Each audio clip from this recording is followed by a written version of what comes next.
പ്രവാസം എന്ന് പറയുന്നത് ശരിക്കും കഞ്ചാവ് പോലെയാണെന്ന് പറയും. നമ്മൾ ജസ്റ്റ് ഒരു ഇതിന് തുടങ്ങും, പിന്നെ അങ്ങോട്ട് ഇങ്ങനെ നീണ്ടുപോവാണ്. 2 കൊല്ലത്തിന് വേണ്ടി പോണ ആൾക്കാരെല്ലാരും ആ 2 കൊല്ലം 20 കൊല്ലത്തിലെത്തി അവസാനിപ്പിക്കാം. പാക്ക് ചെയ്യല്, അതായത് സാധനങ്ങള് അന്ന് ലേഡീസ് സെക്ഷനിലാണ്. അവർ ഡിന്നറൊക്കെ പാക്ക് ചെയ്ത് കൊടുത്തിട്ടുണ്ട് ഞാൻ. അപ്പൊ ഞാൻ വളരെ വിഷമിച്ചിട്ട് കരഞ്ഞിട്ടൊക്കെ ഉണ്ട്. ഇത്രയൊക്കെ വിദ്യാഭ്യാസമുള്ള ഞാന് പഠിച്ചു നമുക്ക് അത് ടിപ്പ് കിട്ടുമ്പോ നമ്മളുടെ മനസ്സിനത് ആക്സെപ്റ്റ് ചെയ്യാൻ പറ്റില്ല. ടിപ്പ് എനിക്ക് വേണ്ട. ഷാൻ ആലോചിച്ചു, ഞാനിനി ഏത് ബ്രാൻഡിൽ പോകും? ലുലു ആയി, നെസ്റ്റോ ആയി, നെസ്റ്റോയില് 2ാമത് പോയി, ലുലുല് 2ാമത് പോയി. ഇനി ഞാൻ ഏതൊരു ബ്രാൻഡിൽ പോകും? ആളുകൾ തന്നെ HR മുന്നിലിരുന്നാല് അവര് പറയില്ല നിങ്ങൾ ഒരിക്കലും നിൽക്കൂല, ചാടി ചാടി നിൽക്കാണ്. നമ്മുടെ പ്രൊമോഷൻ തടഞ്ഞു വെക്കുക, നമുക്ക് കിട്ടുന്ന ഇൻക്രിമെന്റ്, ഈവൻ അഷ്റഫ് ഭായി വരെ സൈൻ ചെയ്ത പേപ്പർ വരെ മാറ്റിക്കളഞ്ഞു. മുസുബയുടെ അനിയൻ എനിക്ക് നമുക്ക് സാലറി കൂട്ടിത്തുന്ന പേപ്പർ വരെ ആൾ മാറ്റിക്കളഞ്ഞു. 1 ദിറംസിന് മത്തി, തക്കാളി, ഉള്ളി എന്ന് വേണ്ട എല്ലാ സാധനങ്ങളും 1 ദിറംസിന് ഇടാൻ തുടങ്ങി. മാർക്കറ്റിൽ ഇന്നലെ വരെ ഇല്ലാത്തൊരു ബ്രാൻഡ് പെട്ടെന്ന് വന്ന് അവര് മറ്റുള്ള ബ്രാൻഡിനെ ഒപ്പം നിൽക്കാൻ തുടങ്ങി. ഇൻവെന്ററി എന്ന് പറഞ്ഞ ഡിപ്പാർട്ട്മെന്റ് ഉണ്ട്, ഒരു ലോക ചൊറയാണ്. സ്റ്റോക്കിലില്ലാത്ത സാധനം വിറ്റ് പോയതുണ്ടാവും, സ്റ്റോക്ക് ഉള്ള സാധനം വിൽക്കാണ്ട് കിടക്കുന്നുണ്ടാവും. ഇതൊക്കെ കണ്ടുപിടിക്കുന്ന ഡിപ്പാർട്ട്മെന്റുകളുണ്ട്. ഓഡിറ്റേഴ്സ് വന്ന് പിടിക്കുന്ന സമയത്ത് ഇതൊക്കെ അവസാനം വരുന്നത് ആരിലേക്കാണെന്നറിയോ? സെയിൽസിലേക്കാണ്. ഇവരെടുത്തൊരു ഡാറ്റ ഉണ്ട്, ഫാസ്റ്റ് മൂവിംഗ് ആയിട്ട് പോകുന്ന ഇത്ര SKU അവരവിടെ ഫസ്റ്റിൽ തന്നെ വെച്ചേക്കാണ്. അവർക്കറിയാം ഈ സാധനം ഇപ്പൊ പോകുന്നുള്ളത്. അവര് റെഡിയാ, വരിക, കൊടുക്കുക, പോവാ, ടപ്പ പരിപാടി. ഈ ഡാർക്ക് സ്റ്റോറിൽ അങ്ങനെയാണ് സെറ്റപ്പ് ചെയ്തേക്കുന്നത്. ഇപ്പോഴും അവിടെ കാലത്തിനനുസരിച്ച് കോലം മാറണേ ഉള്ളൂ. നിങ്ങൾ മൊത്തത്തിൽ പൂട്ടിക്കെട്ടണമെന്നല്ല.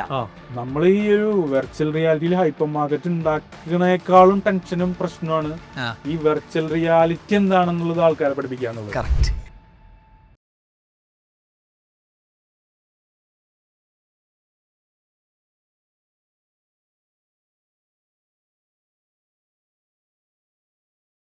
Welcome to another episode of the ഇകോം show.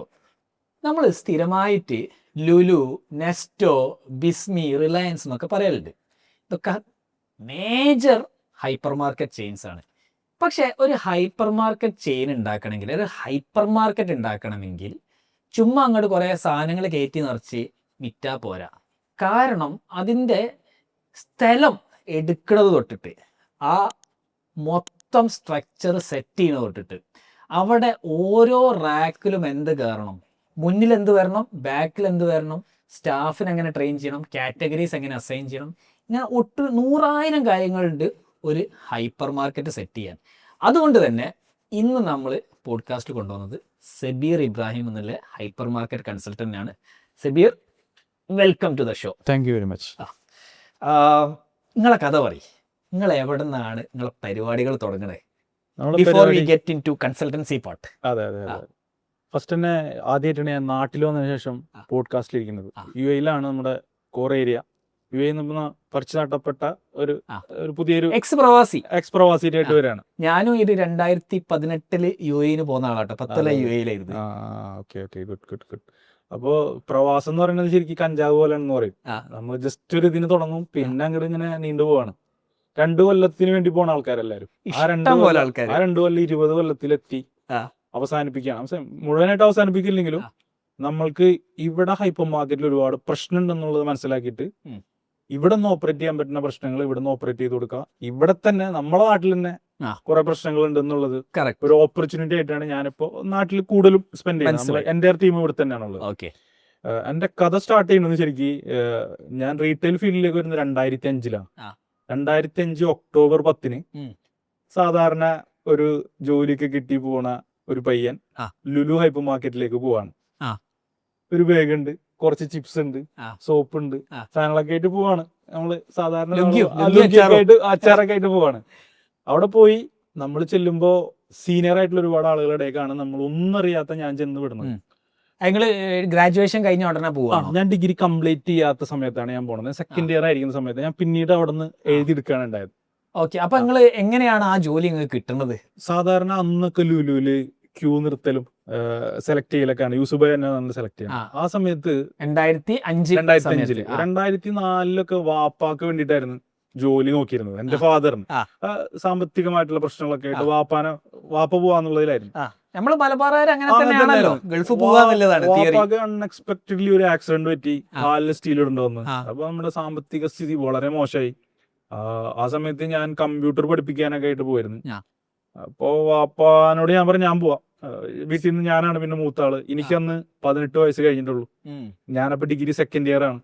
അപ്പൊ ഡിഗ്രി ഞാൻ ഓൺലൈനിൽ കംപ്ലീറ്റ് ആക്കാന്നുള്ള മൈൻഡിൽ ഞാൻ പോവാന്നുള്ള രീതിയിൽ പോയി. അപ്പൊ എനിക്ക് വാപ്പാക്ക് വേണ്ടിയിട്ട് വേറൊരാളാണ് റെക്കമെൻഡ് ചെയ്തത്. നമ്മളൊരു വാപ്പാടെ ഒരു ആളെന്നെ റെക്കമെൻഡ് ചെയ്തത്. അങ്ങനെ പറഞ്ഞ ആ ജോലി എനിക്ക് കിട്ടി. ജോലി കിട്ടി. വാപ്പാക്ക് വേണ്ടി പറഞ്ഞ ജോലിയുടെ സ്ഥാനത്ത് വാപ്പാനെ റീപ്ലേസ് ചെയ്ത് എനിക്ക് കിട്ടി. എനിക്ക് ജോലി കിട്ടി. എന്റെ ഉമ്മ നാട്ടികക്കാരൊക്കെയാണ്, നാട്ടികയിലാണല്ലോ അവരുടെ വീട്. അപ്പൊ ഉമ്മയുടെ ഒരു ആങ്ങള വഴിയാണ് അത് പോയത്. അത് ശരി, എനിക്ക് കിട്ടി. വാപ്പ കിട്ടിയ ജോലി നിങ്ങൾ എടുത്തു. എനിക്ക് കിട്ടി. നിങ്ങൾക്കൊരു ഷോപ്പിഫൈ സ്റ്റോർ ഉണ്ടോ? അതിൻ്റെ അകത്ത് ആവശ്യത്തിൽ കൂടുതൽ ട്രാഫിക്കും ഉണ്ട്, പക്ഷേ സെയിൽസ് അധികം വരുന്നില്ലേ? It could be A problem with your page experience.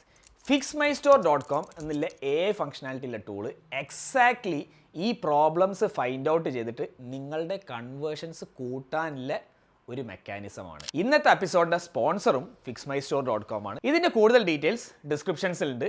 Now back to the episode. ഞാൻ പോയി ആദ്യമായിട്ട് ഗൾഫിൽ പോവാണ്. അപ്പൊ നമ്മള് ദുബായിലേക്ക് പോണ ഒരു എക്സൈറ്റ്മെന്റിലാണ് പോണത്. ദുബായ് സിനിമയിലല്ലേ കണ്ടത്? അതെ അതെ, ജോലി ചെയ്യാൻ വേണ്ടി പോണല്ല, ദുബായിക്കാണ് ഞാൻ പോണത്. ആ ഒരു പ്രായമാണ്, തിരിച്ചറിവ് അത്രേ ഉള്ളൂ. പഠിക്കുന്ന സമയത്ത് കോളേജിലുള്ളവരോടൊക്കെ ഞാൻ ജോലി കിട്ടി പോണെന്നൊക്കെ പറയുമ്പോ എന്തോ ഒരു സംഭവമാണ്. അങ്ങനെ പോയി അവിടെ എത്തിയപ്പോ വർഷങ്ങളായിട്ട് അവിടെ ജോലി ചെയ്യുന്ന ആളുകളുടെ ഇടയ്ക്കാണ് ആദ്യമായിട്ട് വരാൻ ഞാൻ ചെന്ന് വിടണത്. ബെഡ് സ്പേസ് ഏകദേശം ഒരു 6 ആളുള്ള ഒരു റൂമാണ്. ഒന്നറിയാത്ത ഒരാളാണ്, ആദ്യമായിട്ട് നാട് വിടാണ്. ഞാനൊരു ടൂർ പോലും പോയിട്ടില്ല എന്നുള്ളതാണ്. ഞാൻ 14 ആൾക്കാരുടെ റൂമിലേക്ക് അപ്പൊ 6 ആളോ 7 ആളുണ്ട്. അപ്പൊ അവിടേക്ക് ചെല്ലുന്ന സമയത്ത് വളരെ ചെറിയൊരു പയ്യനാണ് ഞാൻ. എന്റെ നാട്ടിലുള്ള കുറച്ച് ആളുകളുണ്ട്, കൂട്ടുകാരന്മാരൊക്കെ ഉണ്ട്.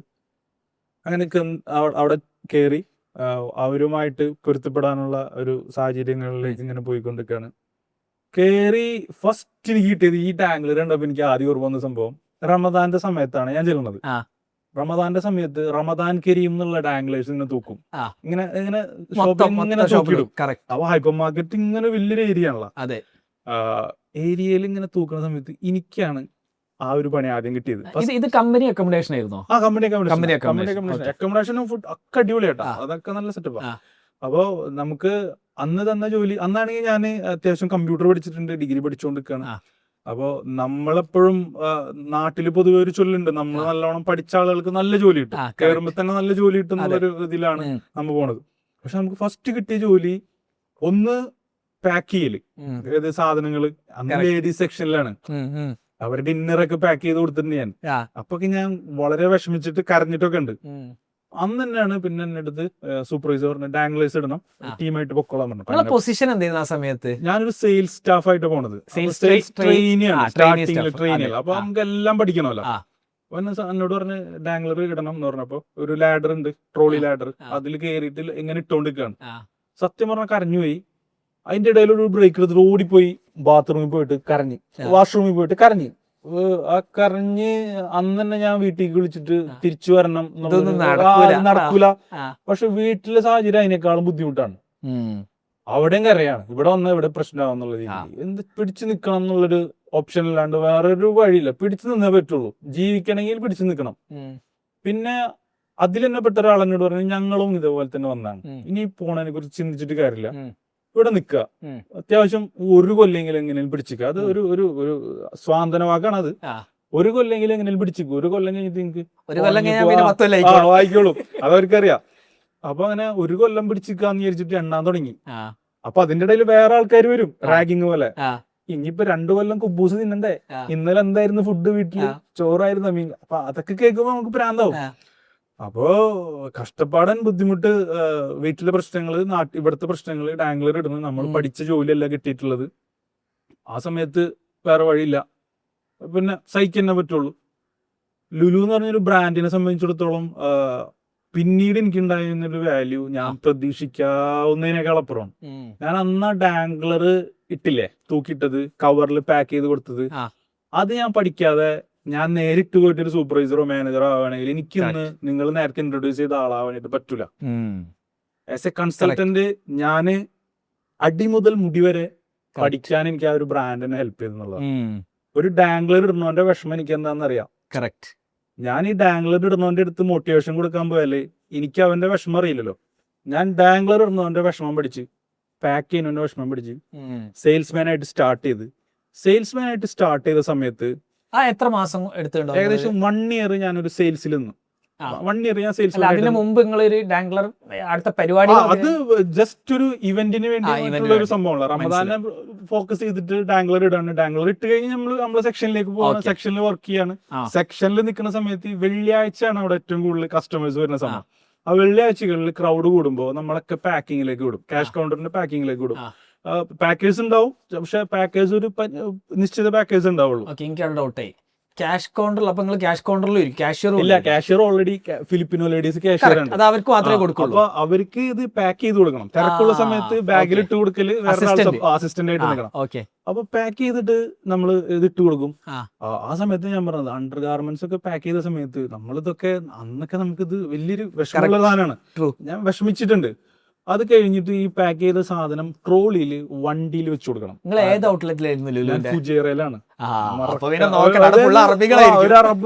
ഒരു മല സൈഡാണ് അത്. ഫസ്റ്റ് തന്നെ ചെല്ലുന്ന ഒരാളെ സംബന്ധിച്ച് ദുബായ് അല്ല, നമ്മള് ദുബായ് കണ്ട് ചെല്ലുമ്പോ ഒരു കാട്ടുമുക്കിലേക്കാണ്. ഇന്നിപ്പോ കുറെ മാറിയിട്ടുണ്ടെങ്കിലും അന്നൊരു കാട്ടുമുക്കിലാണ്, മലമുകളിലേക്കാണ്. ദുബായ് എയർപോർട്ട് പോയി നേരെ കൊണ്ടുപോകുന്നത് കാട്ടുമുക്കിലേക്കാണ്. അന്ന് മറ്റേ പടത്തിലെ മലമൽ ലുലുയ എന്നുള്ള പാട്ടില്ലേ, അത് കറക്റ്റ് ആയിരുന്നു. മലമലുള്ള ലുലു ആയിരുന്നത്. ആ പാട്ട് ഇപ്പോഴും കേൾക്കുമ്പോ എനിക്ക് ഫുജേറ ലുലു ഓർമ്മ വരും. പാക്ക് ചെയ്തിട്ട് ഈ സാധനം ഈ അറബികളുടെ വണ്ടിയിലേക്ക് എത്തിച്ചു കൊടുക്കണം. വണ്ടിയിലേക്ക് എത്തിച്ചു കൊടുക്കുന്ന സമയത്ത് അവരന്ന് 1 ദിർഹംസ് ഒക്കെ തരും, 5 ദിർഹംസ് ഒക്കെ തരും. ഇത്രയൊക്കെ വിദ്യാഭ്യാസമുള്ള ഞാന് പഠിച്ച് നമുക്ക് ടിപ്പ് കിട്ടുമ്പോ നമ്മുടെ മനസ്സിന് അത് ആക്സെപ്റ്റ് ചെയ്യാൻ പറ്റില്ല. ടിപ്പ് എനിക്ക് വേണ്ട. കറക്റ്റ്. പക്ഷെ ദിവസങ്ങൾ ഇങ്ങനെ നീങ്ങിക്കൊണ്ടിരിക്കുകയാണ്. ചെലവിനുള്ള കാശ് ശരിക്കും പറഞ്ഞാല് ഞങ്ങളുടെ കൂടെ പാക്ക് ചെയ്യുന്ന ഒരാളുണ്ട്, റഫീഖ് എന്ന് പറയും. ഇപ്പോഴും ആളെ ചേറ്റുവയിലാണ് ആളെ വീട്. ഈ റഫീഖിന് എപ്പോഴും ഞങ്ങൾ ഒരുമിച്ച് ചായ കുടിക്കാൻ പോവാ. നമ്മൾ ഇന്ന് ചായ പൊറോട്ട അടിക്കാൻ പറ്റില്ലേ? ആ സമയത്ത് ഒരു കാലി പൊറോട്ട, ഒരു ചായ. അന്ന് പൊറോട്ട മേടിച്ചു തിന്നുന്നത് റഫീഖ് അങ്ങനത്തെ കുറച്ച് ആൾക്കാരാണ്. റഫീഖിനാണെങ്കിൽ ചെറിയ സാലറിയാണ്, പക്ഷെ റഫീഖ് പാക്കറാണ്. മറ്റുള്ളവരുണ്ടാക്കണേക്കാൾ കൂടുതൽ പൈസ റഫീഖ് ഉണ്ടാക്കും. എങ്ങനെ വെച്ചാല് ടിപ്പ്. അന്നാണ് ഈ സത്യം മനസ്സിലായത്. എനിക്ക് പാക്കറായിട്ട് നിന്നാ മതി എന്നുള്ളത് മനസ്സിൽ. സെയിൽസ്മാൻ ആവണ്ട, പാക്കർ ആയാൽ മതി എന്നുള്ളത്. കാരണം നല്ല ടിപ്പ് കിട്ടും. ചില അറബികള് 10 ദിർഹംസ് തരും, 5 ദിർഹംസ് തരും. അപ്പൊ നമ്മുടെ പോക്കറ്റ് മണി ആയിട്ട് ഇത് കിട്ടും, സാലറി ആയിട്ട് അത് കിട്ടുമല്ലോ. അപ്പോ അങ്ങനെ ടിപ്പ് ഇഷ്ടപ്പെട്ടു തുടങ്ങി. പിന്നെ ഏത് ജോലിയും ചെയ്യാം, നമ്മള് നാട് വിട്ട് പോന്നതല്ലേ. 4-5 മാസമായപ്പോഴത്തേക്കും സെറ്റായി നിന്ന് സെയിൽസിൽ നിൽക്കുന്ന സമയത്താണ് പിന്നെ എല്ലാവരായിട്ടും നല്ല ഒരു ഇതിലേക്ക് വന്ന് പിന്നെ എല്ലാവരും കമ്പനി ആയ സമയത്ത് പിന്നെ നമ്മളിങ്ങനെ ഡിസ്കസ് ചെയ്യുന്ന സമയത്ത് നമ്മുടെ സെയിൽസ് ഈ മേ ഐ ഹെൽപ്പ് യു എന്നില്ല, അതാണ് സെയിൽസ്. അന്നൊരു വെള്ള ഷർട്ടും നീല ടൈ ആണ്.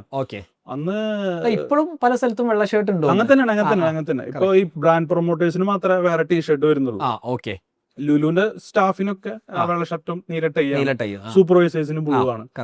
അങ്ങനെ നിന്നപ്പോ പിന്നെ സൂപ്പർവൈസർ ആവണം എന്നുള്ളൊരു ചിന്ത മനസ്സിൽ കയറി. സൂപ്പർവൈസർ അന്ന് ഫോൺ യൂസ് ചെയ്യാൻ സൂപ്പർവൈസർക്ക് അലോടുള്ളൂ, ഫോൺ യൂസ് ചെയ്യാൻ. അപ്പൊ സൂപ്പർവൈസർ എന്ന് പറയുമ്പോ നമ്മളെ മൈൻഡിൽ ഒരു വലിയൊരാളാ സൂപ്പർവൈസർ. അപ്പൊ ഒന്ന് സൂപ്പർവൈസർ ആവാം.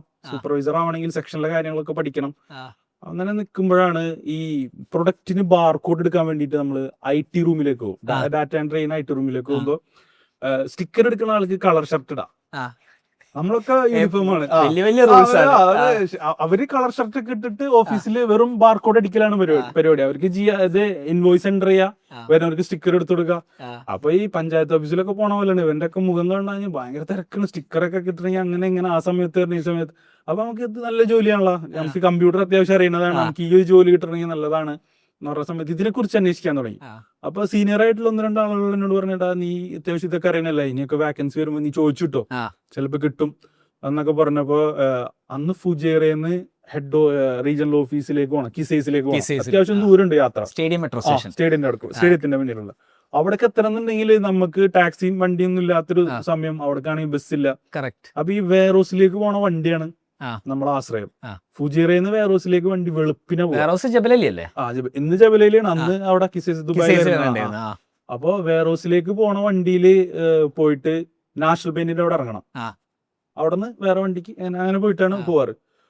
അങ്ങനെ ഈ സംഭവത്തിന് വേണ്ടിയിട്ട് ട്രൈ ചെയ്യാൻ തുടങ്ങി. അതായത് എനിക്ക് മാറണം, പക്ഷെ സൂപ്പർവൈസർ വേണ്ട. ബാർകോഡ് മതി. സൂപ്പർവൈസർ നീല ഷർട്ട് ആവണമെന്നുള്ളൊരു മോഹമാണ്. ഡാറ്റ എൻട്രി ടീമിലാണോ? അപ്പൊ നീല ഷർട്ട് ഇടാ, വെള്ള ഷർട്ട് ഇടാ, മഞ്ഞ ഷർട്ട് ഇടല്ലോ. അന്ന് നമ്മൾ അങ്ങനെ ചിന്തിക്കുന്നത്. അപ്പോ പാക്കർ ആവാൻ ആലോചിച്ചില്ല. ഇല്ല പാക്കർ അതൊക്കെ മാറി, പാക്കർ മാറി നമ്മളുടെ വളരാൻ പറ്റൂല. കാരണം നമ്മള് ഞാനന്ന് കമ്പ്യൂട്ടർ കാര്യങ്ങളൊക്കെ പഠിച്ചിട്ടുള്ള അതായതുകൊണ്ട് നമുക്ക് ആ ഒരു ഇതിലേക്ക് പോകാൻ തിരിച്ചു. അങ്ങനെ സ്ഥിരമായിട്ട് റീജിയണൽ ഓഫീസിലേക്ക് പോകാൻ തുടങ്ങി. അവിടെ ചെല്ലും, അവര് ചവിട്ടി വിടുമില്ല, ഇപ്പൊ കാണാൻ പറ്റില്ല, പോകാൻ പറ്റില്ല. പിന്നെ കാണാൻ ചെന്നിട്ടുണ്ടെങ്കിൽ അവർ പറയാ നോക്കാന്ന് പറഞ്ഞിട്ട് ഇങ്ങനെ അങ്ങനെ. ഞാനാണെങ്കിൽ എല്ലാ ആഴ്ചയും ഇതന്നെ സ്ഥിരം പരിപാടിയാക്കി. ആരോടും പറയില്ല. രാവിലെ എഴുന്നേക്കും, ബുധനാഴ്ച എന്റെ ഓഫ്. ബുധനാഴ്ച ഞാൻ രാവിലെ കയറും. പച്ചനോട് പറഞ്ഞിട്ടുണ്ടാവും, പച്ചന ഡ്രൈവർ, ആളോട് പറഞ്ഞിട്ടുണ്ടാവും പാകിസ്ഥാനി വേറെ വിഷയമുണ്ട്. പാകിസ്ഥാനിക്ക് വേറൊരു സ്വഭാവമൊക്കെ ഉണ്ട്, കാലുമ പിടി അങ്ങനത്തെ പരിപാടികളുണ്ട്, പേടിയാണ്. അങ്ങനത്തെ ചില അസുഖമുള്ള ആൾക്കാരുണ്ട്. അപ്പൊ നമ്മൾ സ്ഥിരമായിട്ട് ഇങ്ങനെ നല്ലൊരാളുണ്ട്. പിന്നെ സെയ്ഫുക്ക എന്ന് പറഞ്ഞ ഡ്രൈവർ ഉണ്ട്, നൌഷാദ് ഉണ്ട്. ചിലപ്പോ അവര് ഇതൊക്കെ കാണും. അപ്പൊ അവരുടെ അങ്ങനെ പറഞ്ഞു വെക്കും. പിന്നെ സ്റ്റോർ കീപ്പറാണ് വണ്ടികളൊക്കെ അറേഞ്ച് ചെയ്യുക. അപ്പൊ ഞാൻ പറയും ആരിസ്ക അല്ലെങ്കിൽ ജമാൽക്ക നാളെ എനിക്ക് ദുബായിക്ക് പോകേണ്ടതാണ്, ഇപ്പൊ ഒന്ന് സപ്പോർട്ട് ചെയ്യുന്ന പറയുമ്പോൾ അവര് ഓക്കെ നീ പൊക്കോളാൻ പറഞ്ഞിട്ട് നമുക്ക് അറേഞ്ച് ചെയ്ത് തരും. നല്ല സപ്പോർട്ട് ചെയ്തിട്ടുണ്ട്. അങ്ങനെ പോയി ലാസ്റ്റ് ഇവർക്ക് തന്നെ ഭ്രാന്തായി. അപ്പൊ ലാസ്റ്റ് ഒരു ദിവസം ഞാൻ എല്ലാ ആഴ്ചയും ഞാൻ റീജിയണൽ ഓഫീസിലുണ്ട്. കാരണം നമ്മളുടെ പ്രൊമോഷന് വേണ്ടിട്ട് നമ്മൾ തന്നെ മെനക്കെടണം. ഇങ്ങോട്ട് വരുന്നേ കാത്തിരുന്ന് കഴിഞ്ഞാൽ നടക്കൂല. അല്ല, റീജിയണൽ ഓഫീസ് പോയാലും നടക്കില്ല. നിങ്ങൾ സ്റ്റോർ മാനേജറോട് പറഞ്ഞാൽ സ്റ്റോർ മാനേജർമാർക്ക് സപ്പോർട്ട് ചെയ്യാൻ പറ്റും. നല്ല ആളാണ്. അതിനൊരു ഓപ്പർച്യൂണിറ്റി വരണം. അവിടുത്തെ ഏറ്റവും വലിയ ആളാരാ? ഒരു GM ആണ്, ഔട്ട്ലെറ്റിന് GM. ആ GM-നോട് പറഞ്ഞിട്ട് കാര്യമില്ല. GM-നൊന്നും കാണല് എളുപ്പമില്ല. GM-ന്റെ അടുത്തൊക്കെ എന്തെങ്കിലും പ്രശ്നം ഉണ്ടെങ്കിൽ നമ്മളെ മുന്നിൽ കൊണ്ട് നിർത്തുള്ളൂ. അല്ലെങ്കിൽ നമുക്ക് GM-നെ അങ്ങനെ പോണത് കാണാം. പിന്നെ ഞാൻ വളരെ സീനിയർ ആയിട്ടുള്ള ഒരു പയ്യനാണ്, നമുക്ക് GM-നെ കാണാനുള്ള ഒരു ഓപ്ഷൻ അവിടെ വരുന്നില്ല. GM കമ്മ്യൂണിക്കേറ്റ് ചെയ്യുക ഡിപ്പാർട്ട്മെന്റ് മാനേജർ അടുത്താണ്, മാനേജർ കമ്മ്യൂണിക്കേറ്റ് ചെയ്യുക സൂപ്പർവൈസർ അടുത്താണ്. അതിന് ഒരു പ്രോട്ടോകോൾ അനുസരിച്ചിട്ടാണല്ലോ പോവാ. അപ്പൊ എനിക്ക് ഡയറക്റ്റ് പോയി GM-നെ മീറ്റ് ചെയ്യാനുള്ള ഓപ്ഷൻ ഒന്നും ഇല്ല. നേരെ HR-നെ പോയി റീജിയണൽ ഓഫീസ്. HR ഒക്കെ റീജിയണൽ ഓഫീസിലുള്ളത്. അപ്പൊ ഞാൻ എന്ത് ചെയ്യുന്ന വെച്ച് കഴിഞ്ഞാല് നേരെ റീജിയണൽ ഓഫീസിൽ എന്നും പോകും. റീജിയണൽ ഓഫീസിൽ പോയിട്ട് നമുക്ക് 1-2 ആൾക്കാരായിട്ട് പരിചയമായി. അവിടെ ഒരു ദിവസം പോയപ്പോ ഈ IT വിഭാഗത്തിന്റെ ഹെഡ് ഉണ്ടായിരുന്നു. പുള്ളിക്കാരന് അന്ന് വിജയ് സാർ എന്നാണ് ആളെ പേര്. വിജയ് സാറിനെ ഞാൻ കണ്ടിട്ട് ഞാൻ പറഞ്ഞു, സാറേ ഞാൻ ഇങ്ങനെ ഇതൊക്കെ പഠിച്ചിട്ടുള്ളതാണ്, എനിക്കിങ്ങനെ ഡാറ്റ എൻട്രി ജോലി കിട്ടുകയാണെങ്കിൽ നിൽക്കുന്ന പറഞ്ഞു 1 മിനിറ്റ് ഇങ്ങോട്ട് വരാൻ പറഞ്ഞു.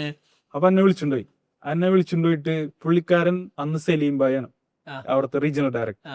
സലീം ഭായിനോട് പറഞ്ഞ IT ഒരാളെ കിട്ടിയിട്ടുണ്ടെന്ന് പറഞ്ഞു. അപ്പൊ അന്ന് വിജയ് നോക്കുന്ന പറഞ്ഞു. ഇത് പൊട്ടനെ ലോട്ടറി അടിച്ചെന്ന് പറഞ്ഞ പോലെ എന്നെ IT-ൽ എടുത്ത് ഡാറ്റ എൻട്രി IT-ൽ എടുത്ത് എന്നോട് പറഞ്ഞ് ഈ പോയിക്കോ ഇവിടുന്ന്. അന്ന് ഫാക്സ് ചെയ്യല, വാട്സപ്പോ സംഭവങ്ങളൊന്നുമില്ല.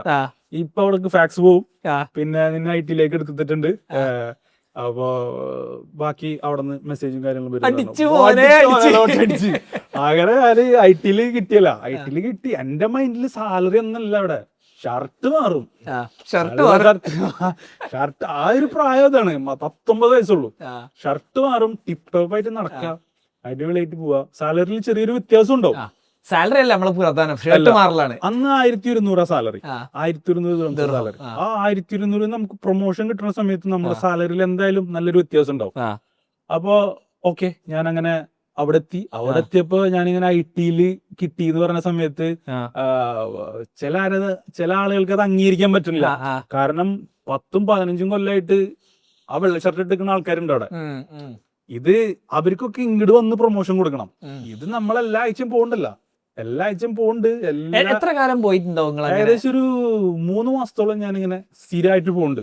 എനിക്ക് തന്നെ മടുപ്പാവാൻ തുടങ്ങി.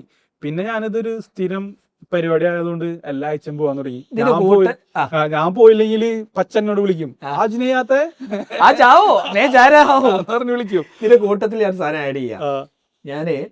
എനിക്ക് ക്യാമ്പസ് പ്ലേസ്മെന്റ് ഒക്കെ ഉണ്ടായിരുന്നു 2008. അങ്ങനെ ദുബായിൽ പോയി 3 മാസത്തെ മറ്റേ വർക്ക് വിസ ആണല്ലോ, വിസിറ്റിംഗ് വിസ. വിത്ത് വൈഫൈ. അപ്പൊ അത് പോയി അമ്മോന്റെ കൂടെയാണ് നിൽക്കണ, വലിയ പ്രശ്നങ്ങളൊന്നുമില്ല. 2 മാസം കഴിഞ്ഞപ്പോഴാണ് തലക്കോളം വന്നത്. ഇനിയിപ്പോ ജോലി നോക്കണല്ലോ, സീരിയസ് ആയത്. അപ്പൊ അൽഷായ ഗ്രൂപ്പ് ഉണ്ട്, ഒക്കെ. ഇവര് എന്തെങ്കിലും ജോലി ഇട്ട് എനിക്ക് ദുബായി നിൽക്കണം. ഞാൻ ദുബായിലേക്കാണ് നേരെ വന്നത്. അപ്പൊ ദുബായിൽ എങ്ങനെ പിടിച്ചിരിക്കണം, ക്യാമ്പസ് പ്ലേസ്മെന്റ് ഡിലേ ആയിട്ട്. അപ്പൊ ഇവിടെ തന്നെ കൂടാം, ഞാൻ നെറ്റ്വർക്കിംഗ് കോഴ്സ് ഒക്കെ പഠിച്ചിട്ടാ പോണേ.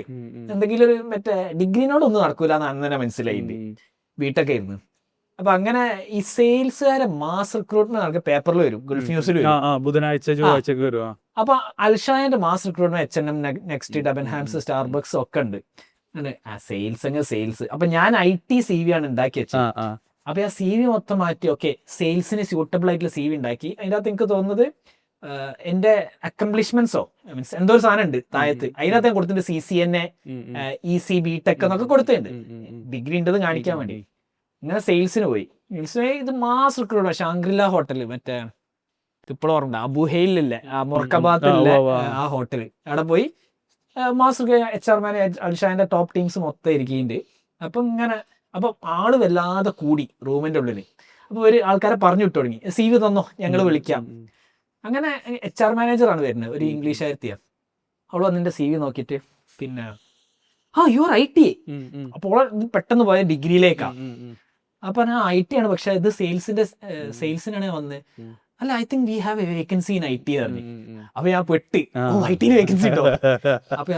അപ്പൊ ഞാൻ പറഞ്ഞു അത് ഒരു പ്രശ്നമുണ്ട്, ഇതിന്റെ സെയിൽസിനുള്ള CV IT-ന്റെ CV വരാറുണ്ട്. IT-ന്റെ CV എടുത്ത് അപ്പം തന്നെ ഞാൻ തീരുമാനിച്ചു ഇത് പുറത്തായി.